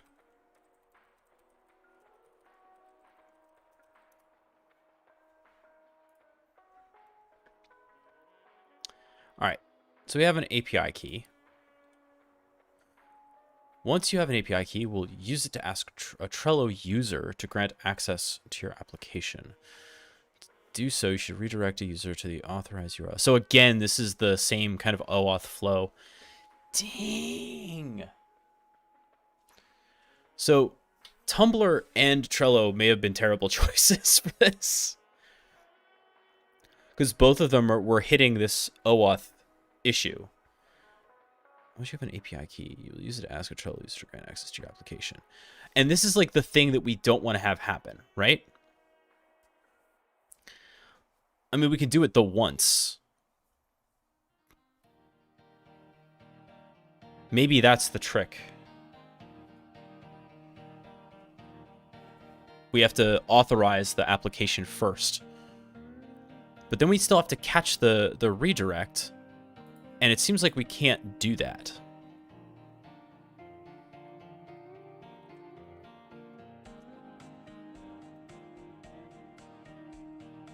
And you know what? Screw it. If we redirect to an ngrok, maybe that'll solve the problem.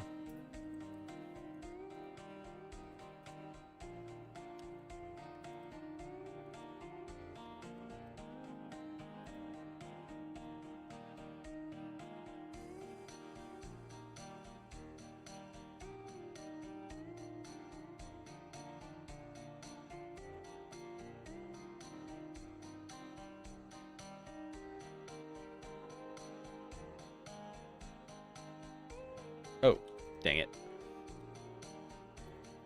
I'm already using port 8888 for something else.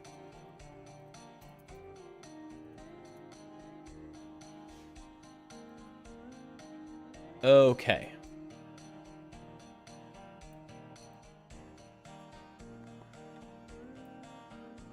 Let's try this.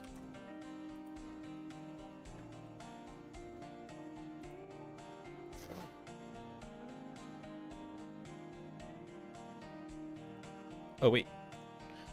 Right. I have this cool thing. Close tabs.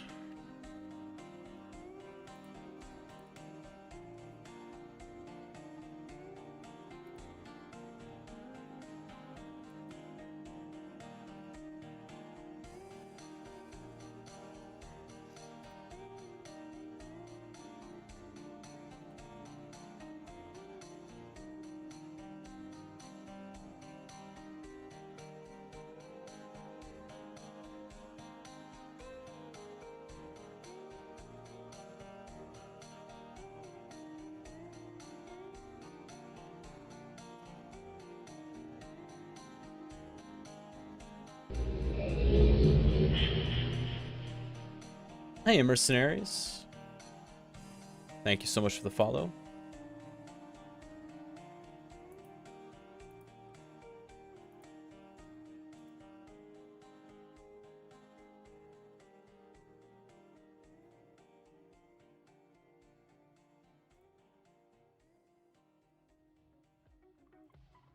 There we go. Got that back. All right. All right. We're going to figure this out. We're going to figure this out.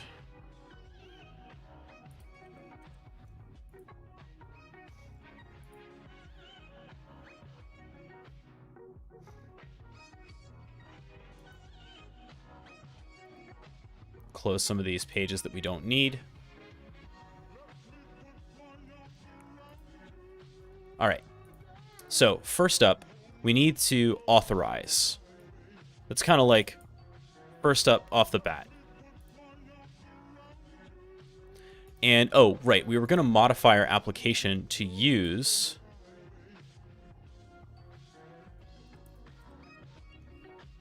ngrok.io.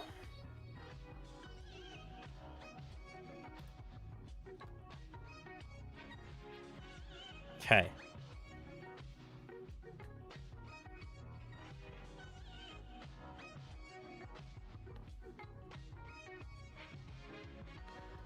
So, request token, authorize, and then access token. So authorize comes first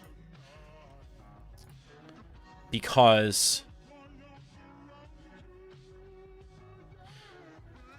redirect user to Tumblr, right? So the first thing we need to do is use the authorization endpoint to make sure that the user has authorized the application. So I'm going to try to do all this all with the create post, but do it with OAuth 2. So authorization is correct. Access token is wrong. That's something. Should be... Oh, no, it wasn't, because it was... They were using OAuth 1. This is OAuth 2. So we have access token. Or, sorry, we have token, I should say. Handle the callback request. Once a user decides to allow or disallow your application, it will redirect them to the OAuth to redirect URL that you set when creating your application. So that's the redirect URL.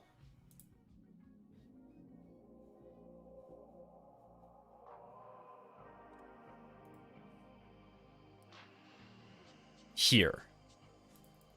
Okay. And we are going to provide the ngrok value for that explicitly.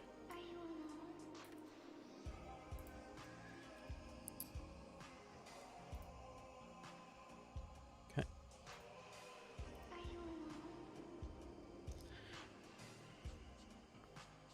Contain the code and state query parameters. You must verify the state value as the same value included when you redirect the user to Tumblr, and the code value can be used to retrieve an access token. So we're going to get the code, but first we need an access. Okay, so let's see how this goes. Just straight up unauthorized.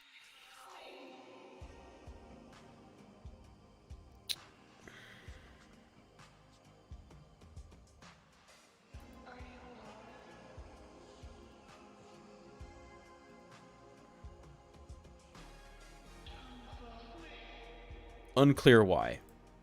All right, let's do just this much. So OAuth 2 authorize. Client ID. This okay. This all looks good. Oh, right. And then we're gonna give it the redirect URL.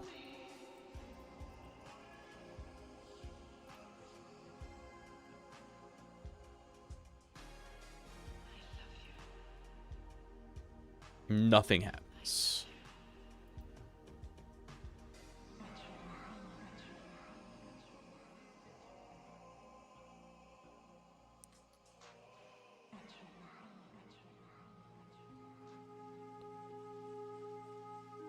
All right. See, authorization endpoint goes like this. Yeah, redirect URI. Redirect URI, not redirect URL.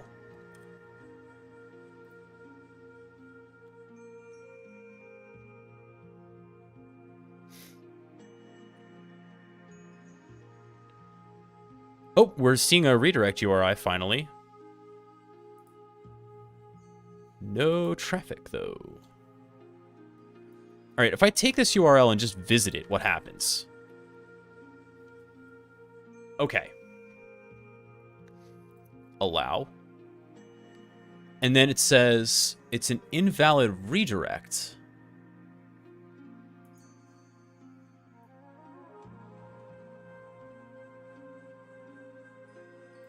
Doesn't like that redirect.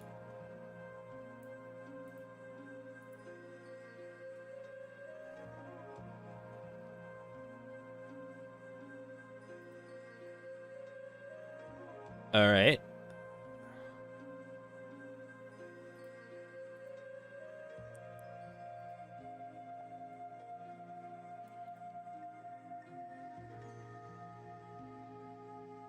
Oh, space separate.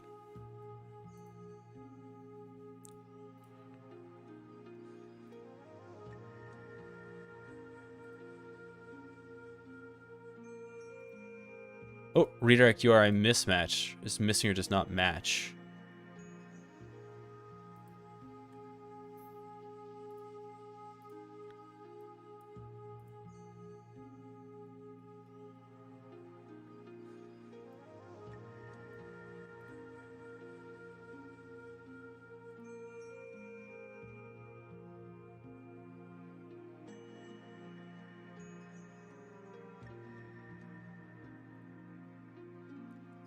It says the site can't be reached.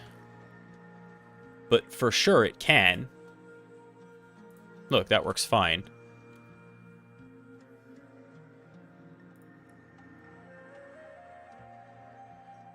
Redirect URI provided is missing or does not. Oh, look, it's still using localhost 3000. That's half the problem right there. Okay, so for whatever reason,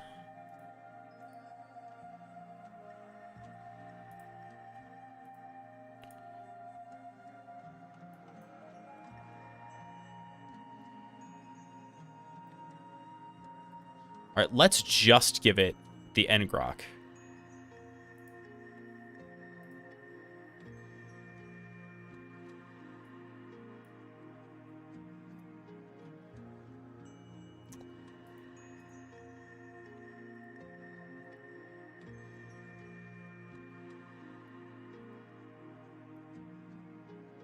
Okay. All right, so that actually redirected okay, except that the URI provided is missing or does not match. Redirect URI. Redirect URI provided is missing or does not match. Interesting. So if I this in two places. If I have this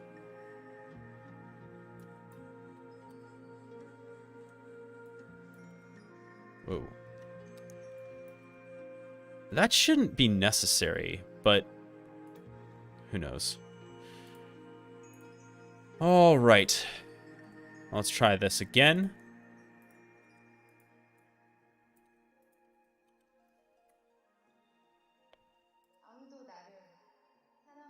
So again, it says the redirect URI provided is missing or does not match the error. Or does not match.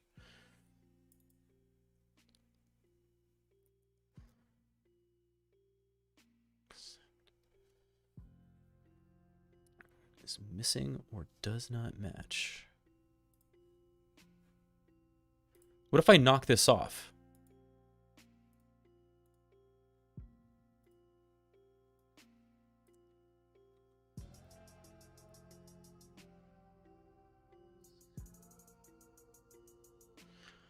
Now it says something different. It says the state parameter is required, which I can do something about.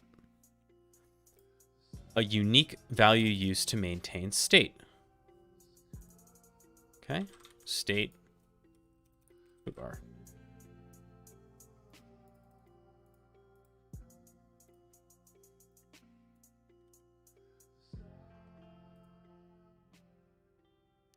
Yo, we got our code. Okay, so we're finally getting somewhere. So if we think about what we would need to do to authorize with this, we finally have our code. And now, what do we do with it next? Now we have to do... Oh, good. Well, we're starting to make progress, Arbrins. Redirect to the Tumblr's OAuth 2 authorization endpoint. This will prompt the user to allow your application access. No, we just did that. Handle the callback request. We got the code. And so now we're going to retrieve an access token from the access token endpoint. So this is a post request.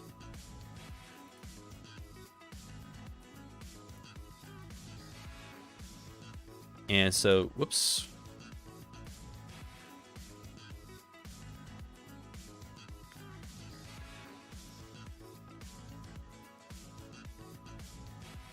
Auth2/token. Oh no, it's API.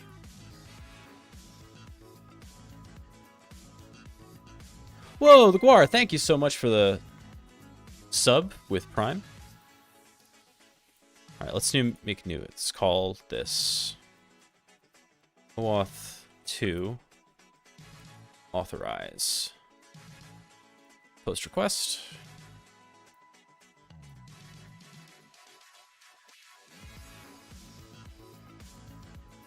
Or actually call it access token.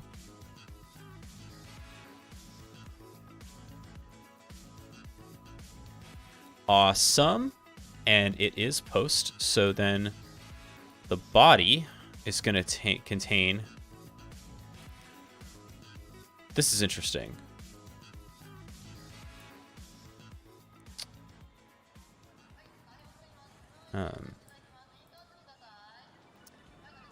Form URL encoded, I'm pretty sure. So the grant type is authorization code. This is all doing this manually, but that's kind of what I want to do. Code, and this is the code that we just got from our initial authorization attempt. And then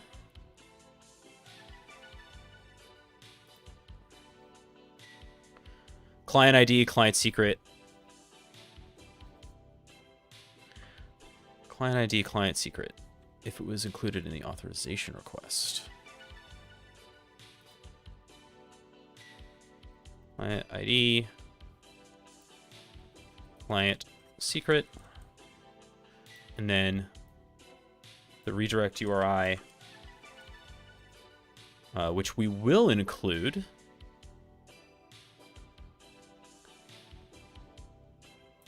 Why do I have so many of these open?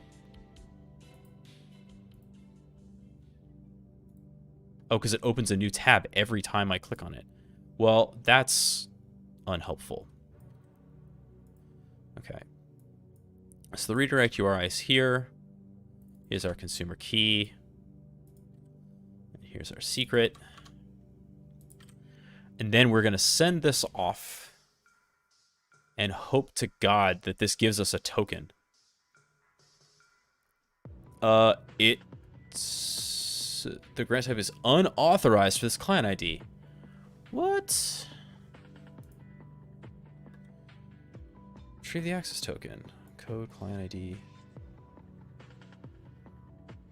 Authorization code. Authorization underscore code. Yeah.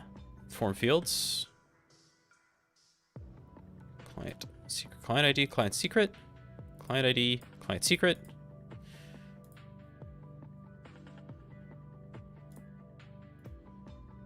That didn't make a difference.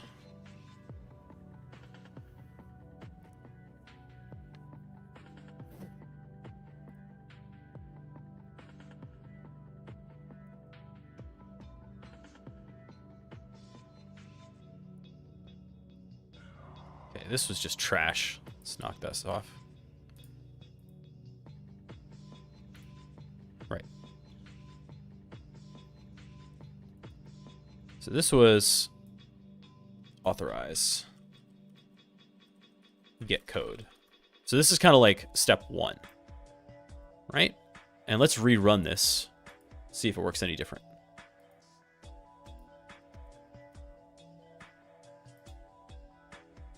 We did get a different code. And now the state is the same, so what? Fine, whatever. Now we take that code and we take it to our access token here and paste it in unauthorized client. The hell?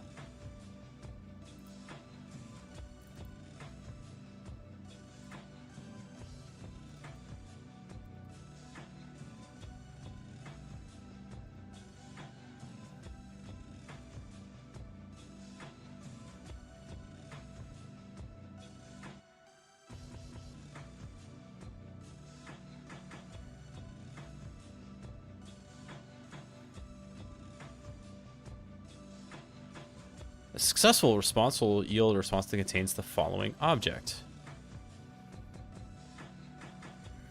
If you provided a redirect URI in the initial authorization request, you must provide the same redirect URI in the token request.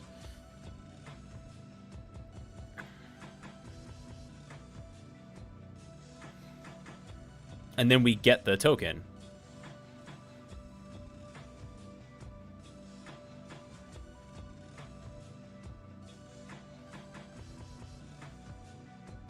So what are we missing here?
Was grant type misspelled the whole freaking time?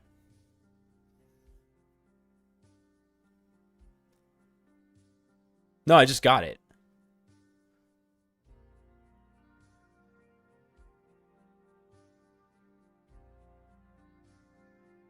I think.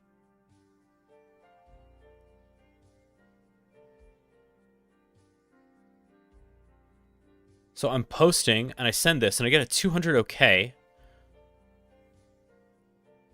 And I receive...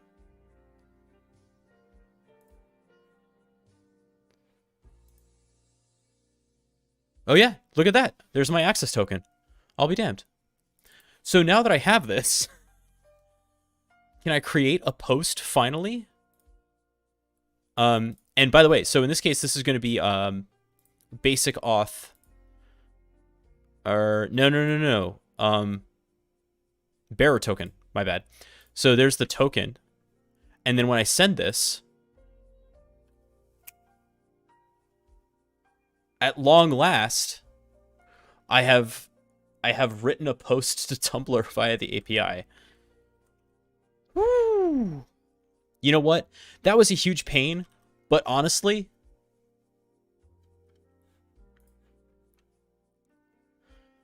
a good like nose to the grindstone lesson in OAuth flow. I'm glad that I like forced myself and you all by proxy to endure that. So let's kind of go through that again. I wonder if I can do another one with this. Like, how long does this token last? Exactly, Arbrins. That's right. Now that I know how to do that, Google Docs opens up. That was why I wanted to do, like, go through all this. Okay. So, like, how long does that token last? Is it forever? So is that just part of the config that I can use?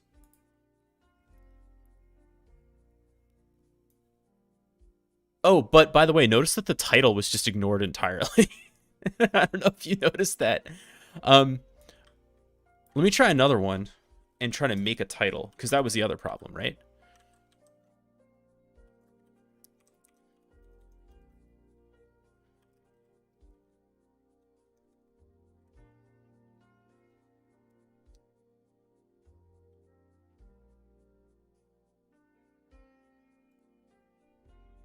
Yeah, that didn't work.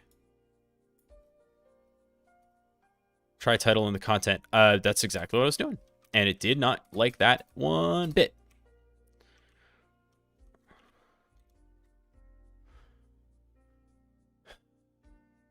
Okay. Well.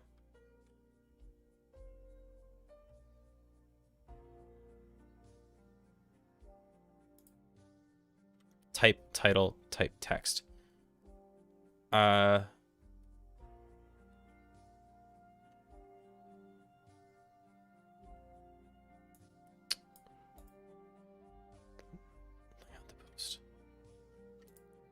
Is it a layout thing rather than layout blocks? Rows? No. No, no, no, no, no.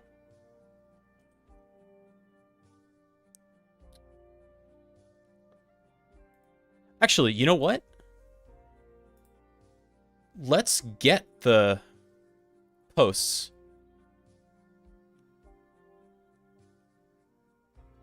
See how it says I'm from Insomnia with just a paragraph? Right? I'm wondering...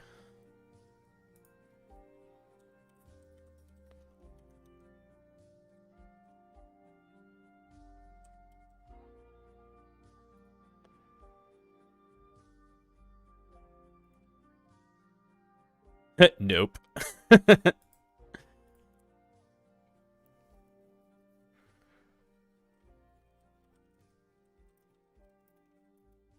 Well, when in doubt.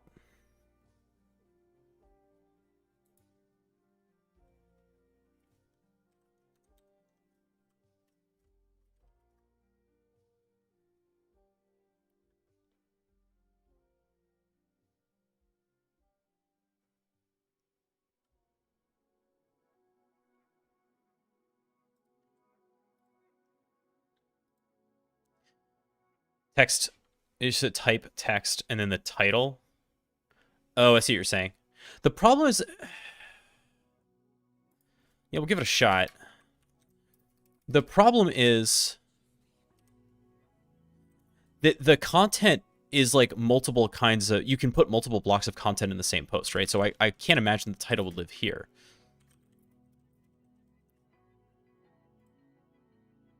All right, that posted. It may have just ignored that content. It did.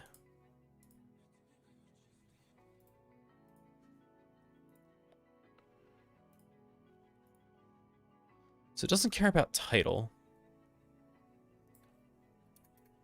That's so interesting. How do you do this?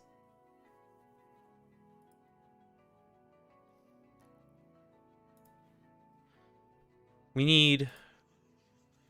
Okay, I'm done with these. We figured this out. Close all this OAuth 2 junk. Close this. Close this. Close this. The image content has a title. Well, that is a perfectly reasonable question.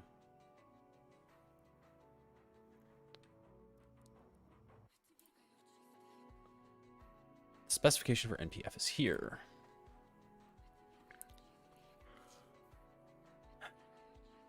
Post identification. To uniquely identify the post, all posts can... Okay. A content block is one discrete unit of content. It is an abstract concept that has discrete definition depending on the type of blocks of text, image, video, or audio. Post content is made up of one or more of these content blocks, each of which can represent text or media. All at the base of all posts in NPF is the content field, which holds an array of these new blocks. Super.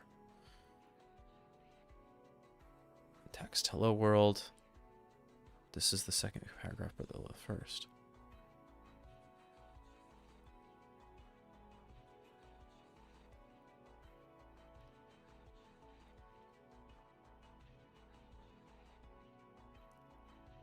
Ooh, is it a subtype? I bet it's a subtype.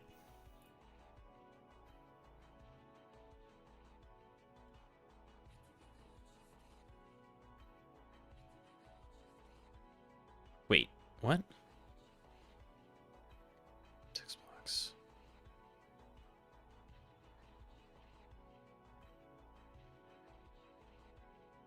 Text, there are no limits to the number of variants or text block subtypes. But what the hell is a subtype? The subtype of text block covered in the text block subtype section. Oh, there it is. There it is. As my camera goes crazy. It is a subtype.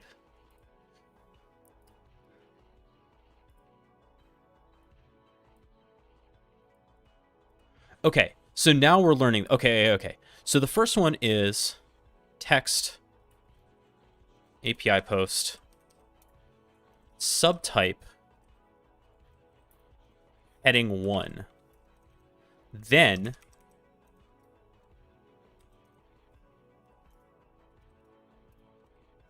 Type text. Say, I'm from Insomnia. Ooh, actually,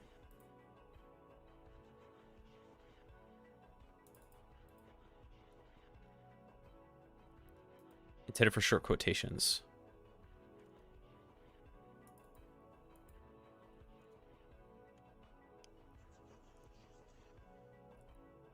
Okay.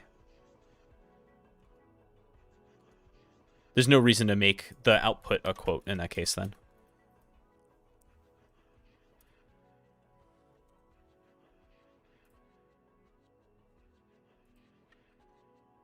Got him. That is how we do that. Okay. So... Okay, so the real question becomes, how long does that OAuth token last? Because it doesn't say.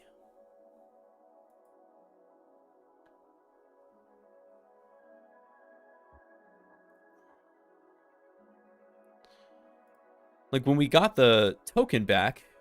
No, oh, wait, no, it does. It says expires in 2520, which presumably is seconds?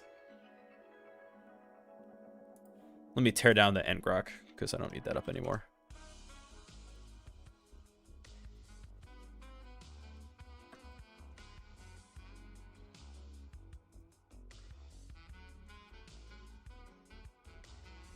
The token access lasts a decent while.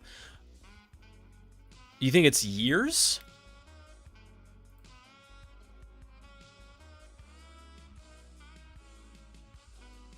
Hold on.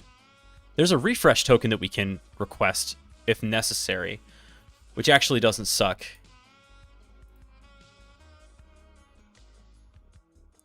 No, it's in seconds. Yeah. It's in seconds. So how long does that last? 2520.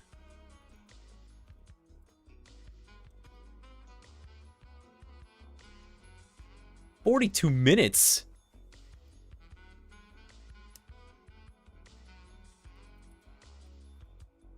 That's such a dorky number. Why would they do that? This request is used to exchange an OAuth for new. Okay. So, but we can get a refresh token. And that doesn't require a redirect URI. So once we have, so let's try that. Let's just make sure we understand how to do the refresh token. That's a post request, I presume. Yes. Okay. So let's duplicate this. And to refresh token.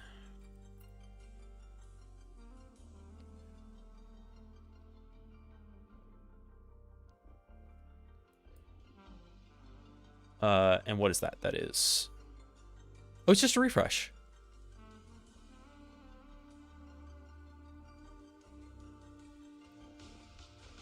The request is used to exchange an OAuth refresh token for new.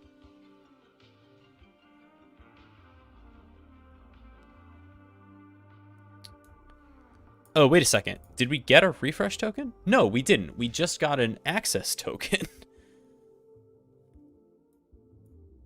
From OAuth to token.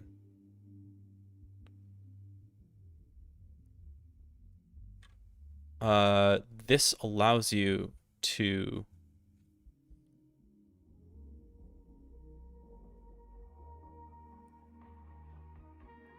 Oh no, offline access scope. We need to add that to our scope. So we have to, damn, we have to do this whole thing again. Okay.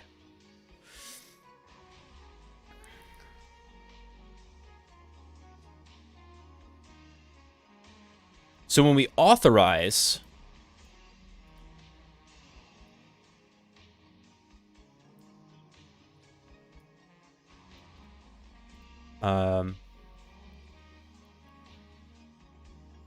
space delimited list of scopes.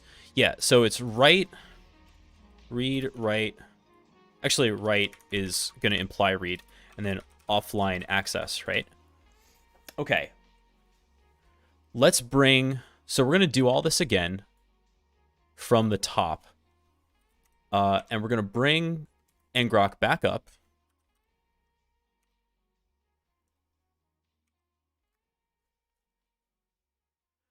We're going to make sure that this is registered as our OAuth 2 redirect URL and the callback URL. It really should only need to be the OAuth 2 redirect URL. That's fine. Now, we're going to take this. We're going to fire this off. Read write, sure.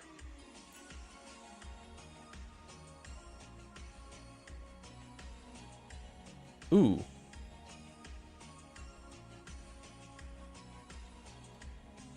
Did I copy that wrong? Yeah, I did. Oh, because I forgot to put the...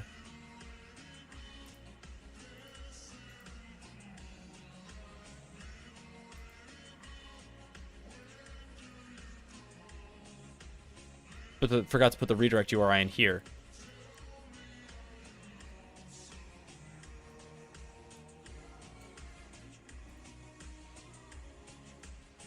All right, one more time with that.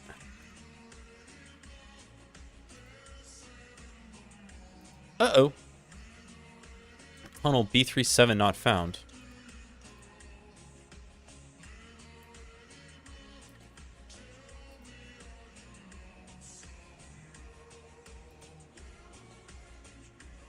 I've reached my daily limit.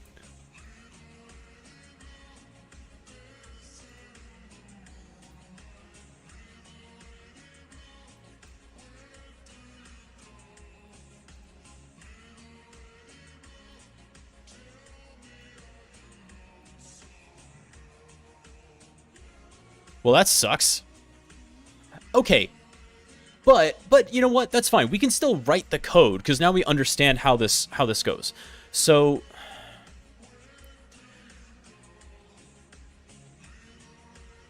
let's leave aside the refresh token stuff for the moment. When we initialize Tumblr, basically what's going to have to happen is we're going to have to provide the access token. Like, we're going to have to provide...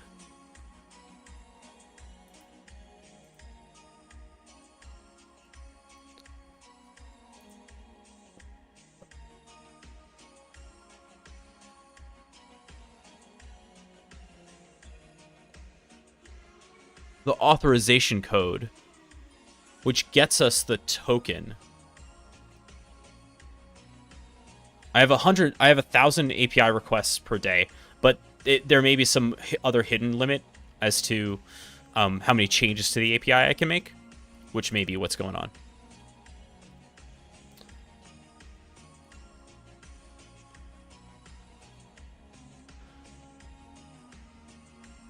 So I feel like access token and refresh token are the things that we want to give to the application, right? So we'll pre-game the config for the agent with an access token and a refresh token. And then I mean, the problem is that's kind of short-lived. But what else are you going to do? Because because from here, I can't I can't do an explicit or an implicit authorization.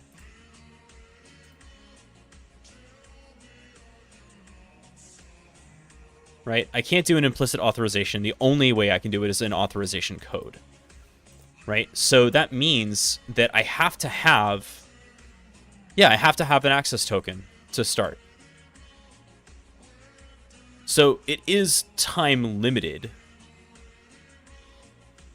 Which is unfortunate, because if you're dropping this thing...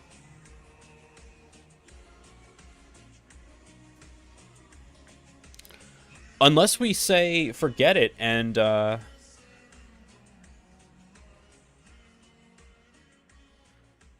mean, the problem is that if we do the authorization through Rust, like if we try to do this whole thing... First of all, we'd have to set up a redirect URI, which we could do, but the problem is that all of this would have to essentially be the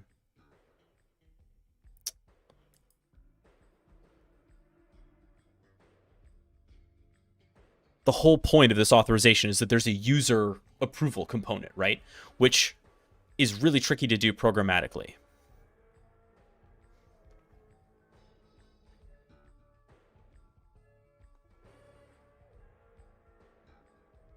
Okay, let's solve the parts we can solve, right? So we had some success, and we now know that in order to create the page, right, it's going to look a little bit something like this. All right, so the first one is type is text, and then the text is going to be the host name. And then the subtype is going to be heading 1. We know that's going to be true. And then that's it. Actually, well, we can say maybe something like we do for GitHub. We'll give it another type text. And then the text would say like beacon initialized.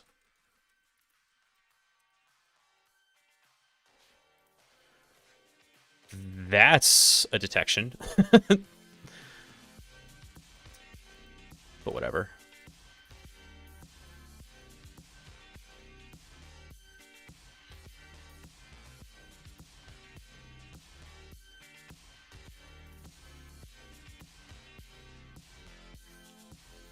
All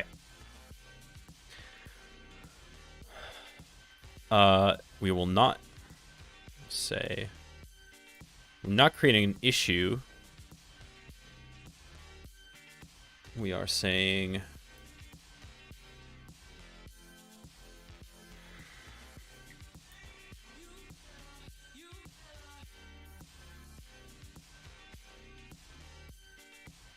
we're creating an initial post. All right, and assuming that all goes well...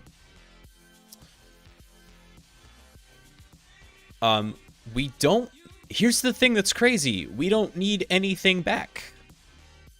Like, there's nothing we need to modify. As a matter of fact, to the point where, yeah, self doesn't have to be mutable, I don't think.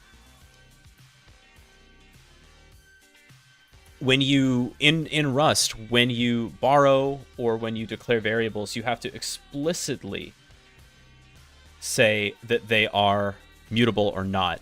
In this case, since we're not making any changes... Oh, yeah, we are. My bad. Yeah, we are, because we're initializing the client first. Yeah, gots to do that, but we don't need to... Yeah, that's like it. I mean, we'll get data back, because we saw what happened when we created a post, right? We saw that we get a response and an ID. But the problem is, like, we don't even need to use this ID. The whole point is that we're not gonna, we're not gonna just keep replying underneath of it, because that would be a mess. It's like one blog per agent is basically the idea.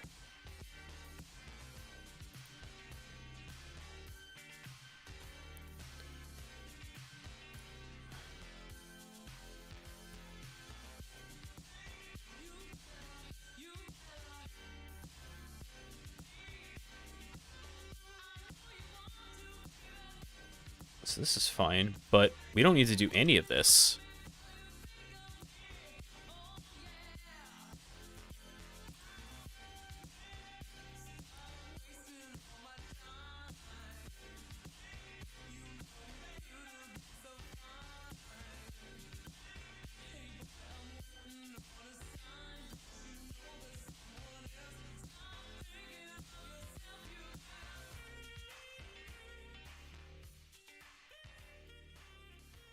Because when we initialize, what happens after that?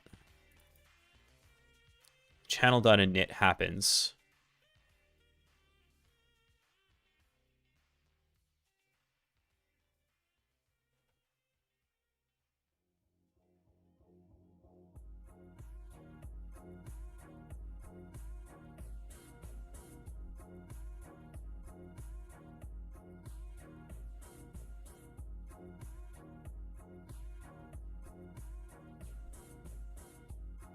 There it is. It's like, okay, init happens, and then, oh wait, yeah, all we have to do is return something. In this case, yeah, so that's fine. We can just return it because we don't need any of the data there. Cool. Knock that out. So that's init for Tumblr.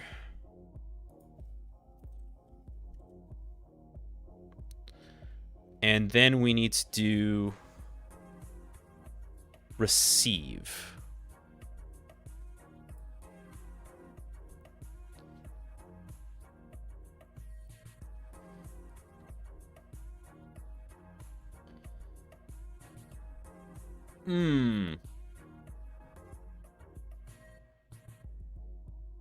Actually, you know what? Let's do complete command first. Because I think we're gonna have to do that in init, weirdly, for this one. If the idea is that every post is a command, as long as it doesn't have a like, right? Then we're gonna have to like the initial post first to prevent it from being a command, if that makes sense. So, yeah. We're going to do a complete here at the end.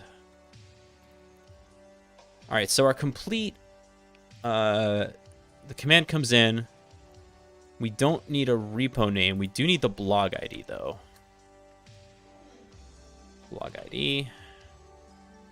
We don't need a username.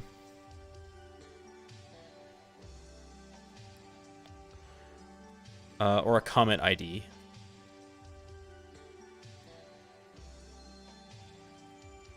Huh.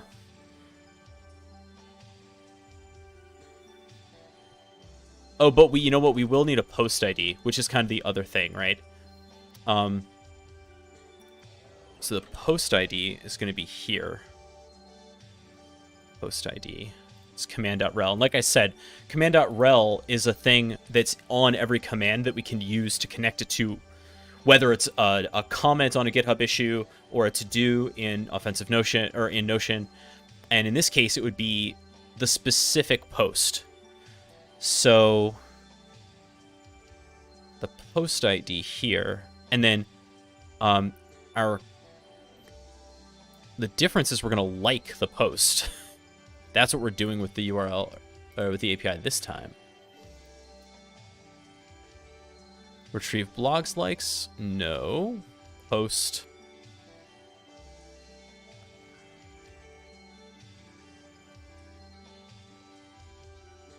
I can reblog it.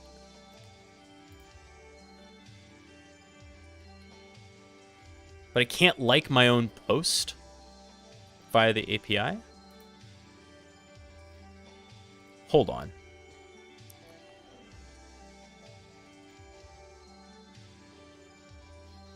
Retrieve blogs likes.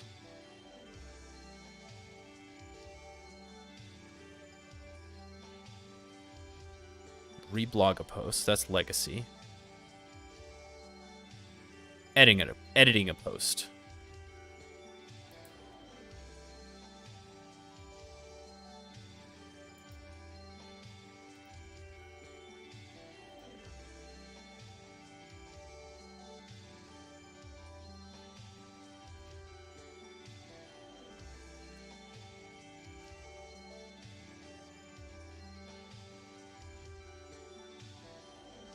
So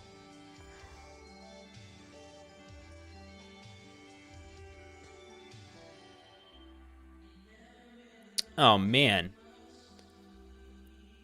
that blows.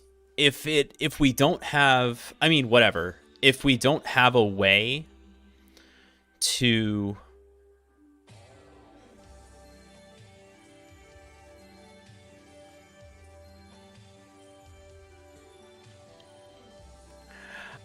if we don't have a way to like the post via the API, then what we might have to do is mess with it a little bit.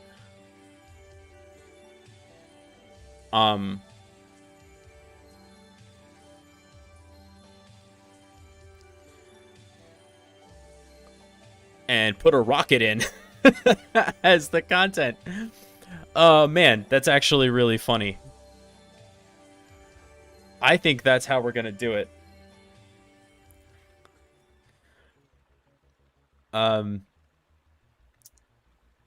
Interesting. Okay, so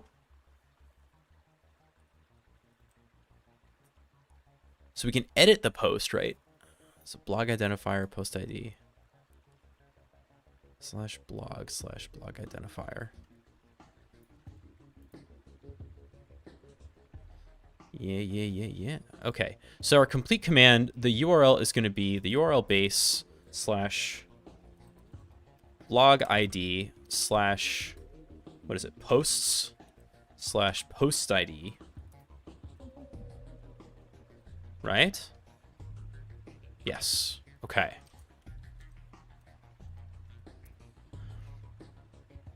And then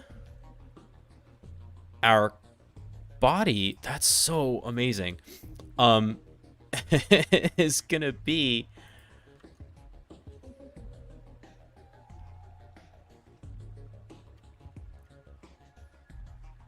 just like we create in init, right? We create content. It'll actually look very similar.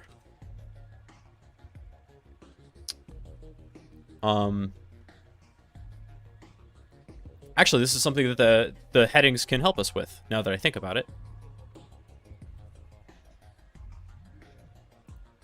Because the text is going to be rocket. It doesn't matter what it is. All that matters is that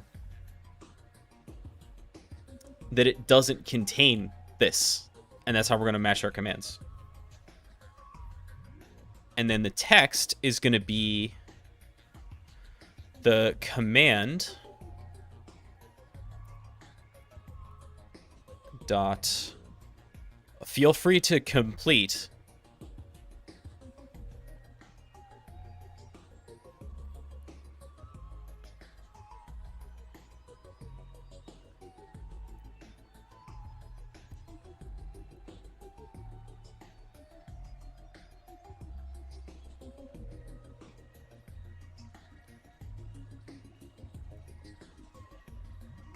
Oh, interesting. So, right. So complete is a separate process, right?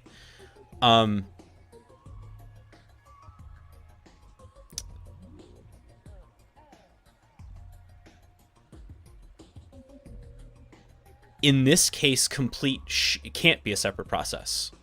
Because when we go to re-edit it again, right, we'll overwrite what the content of the post is.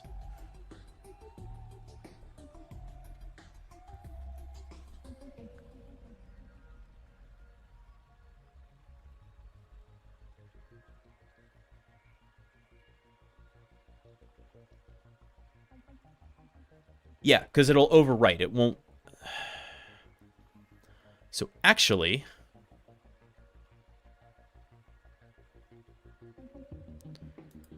we have nothing to do here. For complete, we're going to say self.logger.log or .info.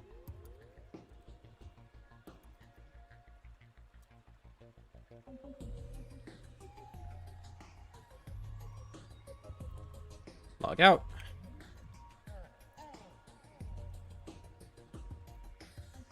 Necessary for Tumblr. Happens on send. Cool. And it doesn't return anything. Complete just happens, right? So,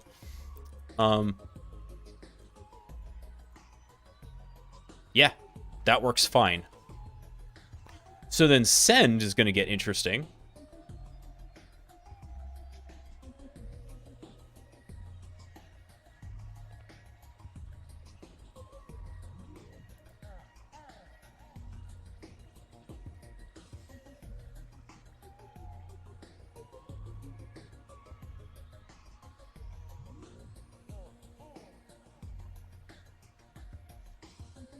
So send is going to be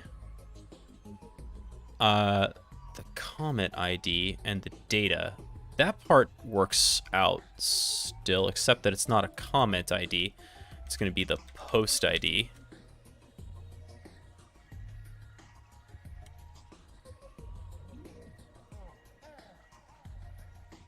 Okay. We don't do none of this. None of this is how we do this. Because we're not making issue blocks, right? The what we're doing here, this code is creating the code block in Markdown that GitHub uses. So this is something we don't need to do. Actually, none of this is anything that we need to do. Clear that out. So we need the URL though. And again, that's going to be URL base. And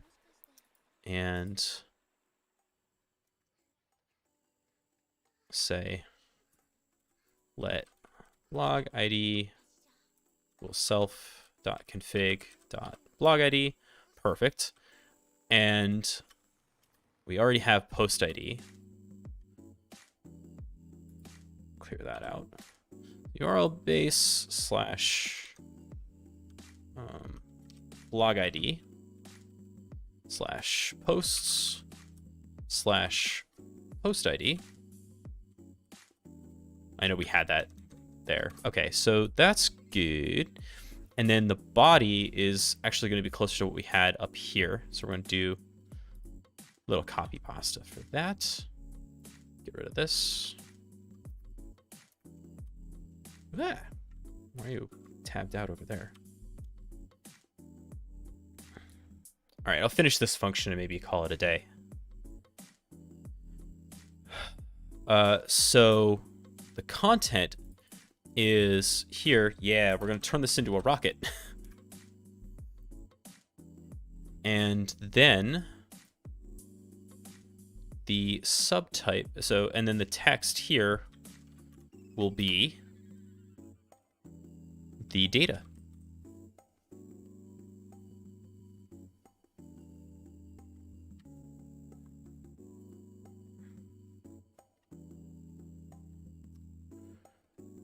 Which we then, we don't patch it, we put it to our URL, send, and everything else is exactly the same. So the only thing missing then is the receive, which we might be able to do quickly.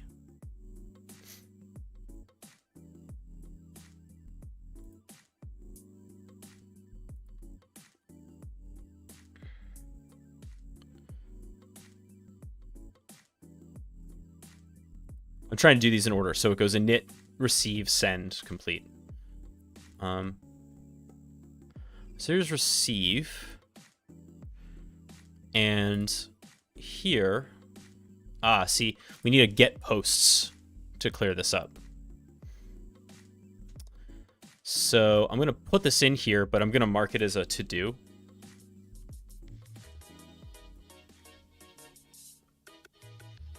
So that it stops screaming at me. And now what's your problem? What don't you like? Oh, 2 base 64, an update. Fine. Have these as well.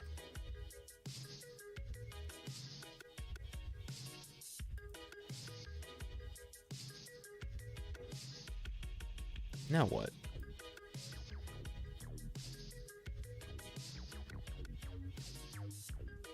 Oh, that's fine.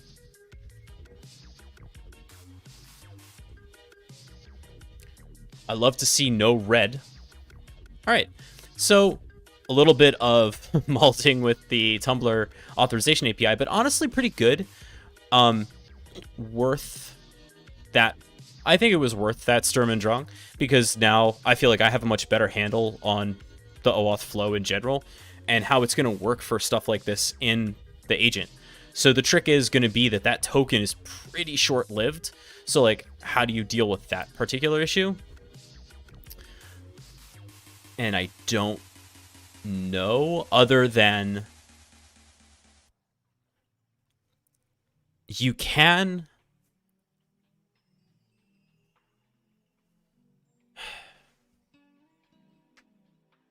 Yeah, I don't really know what the right way to solve that problem is.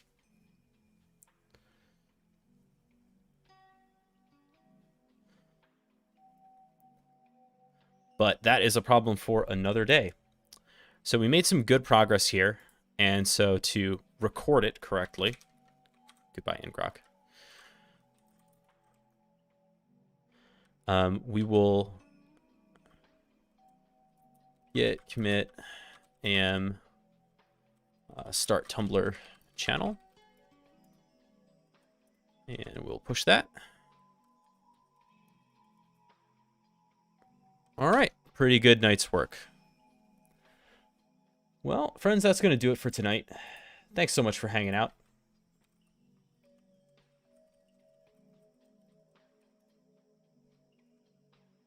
Ain't nobody streaming on Wednesday night, so I think we're going to leave it there. Nobody to raid. So enjoy the rest of your evening or morning or whatever time of day it is where you are. I'll be back on Saturday doing some more, I think some more red teamy stuff rather than defense as we've been doing for the last few Saturdays. So I will see you at 10 a.m. Pacific or 1800 Zulu. Until next time, friends, please be good to yourselves, be good to each other, and happy hacking. We'll see you next time.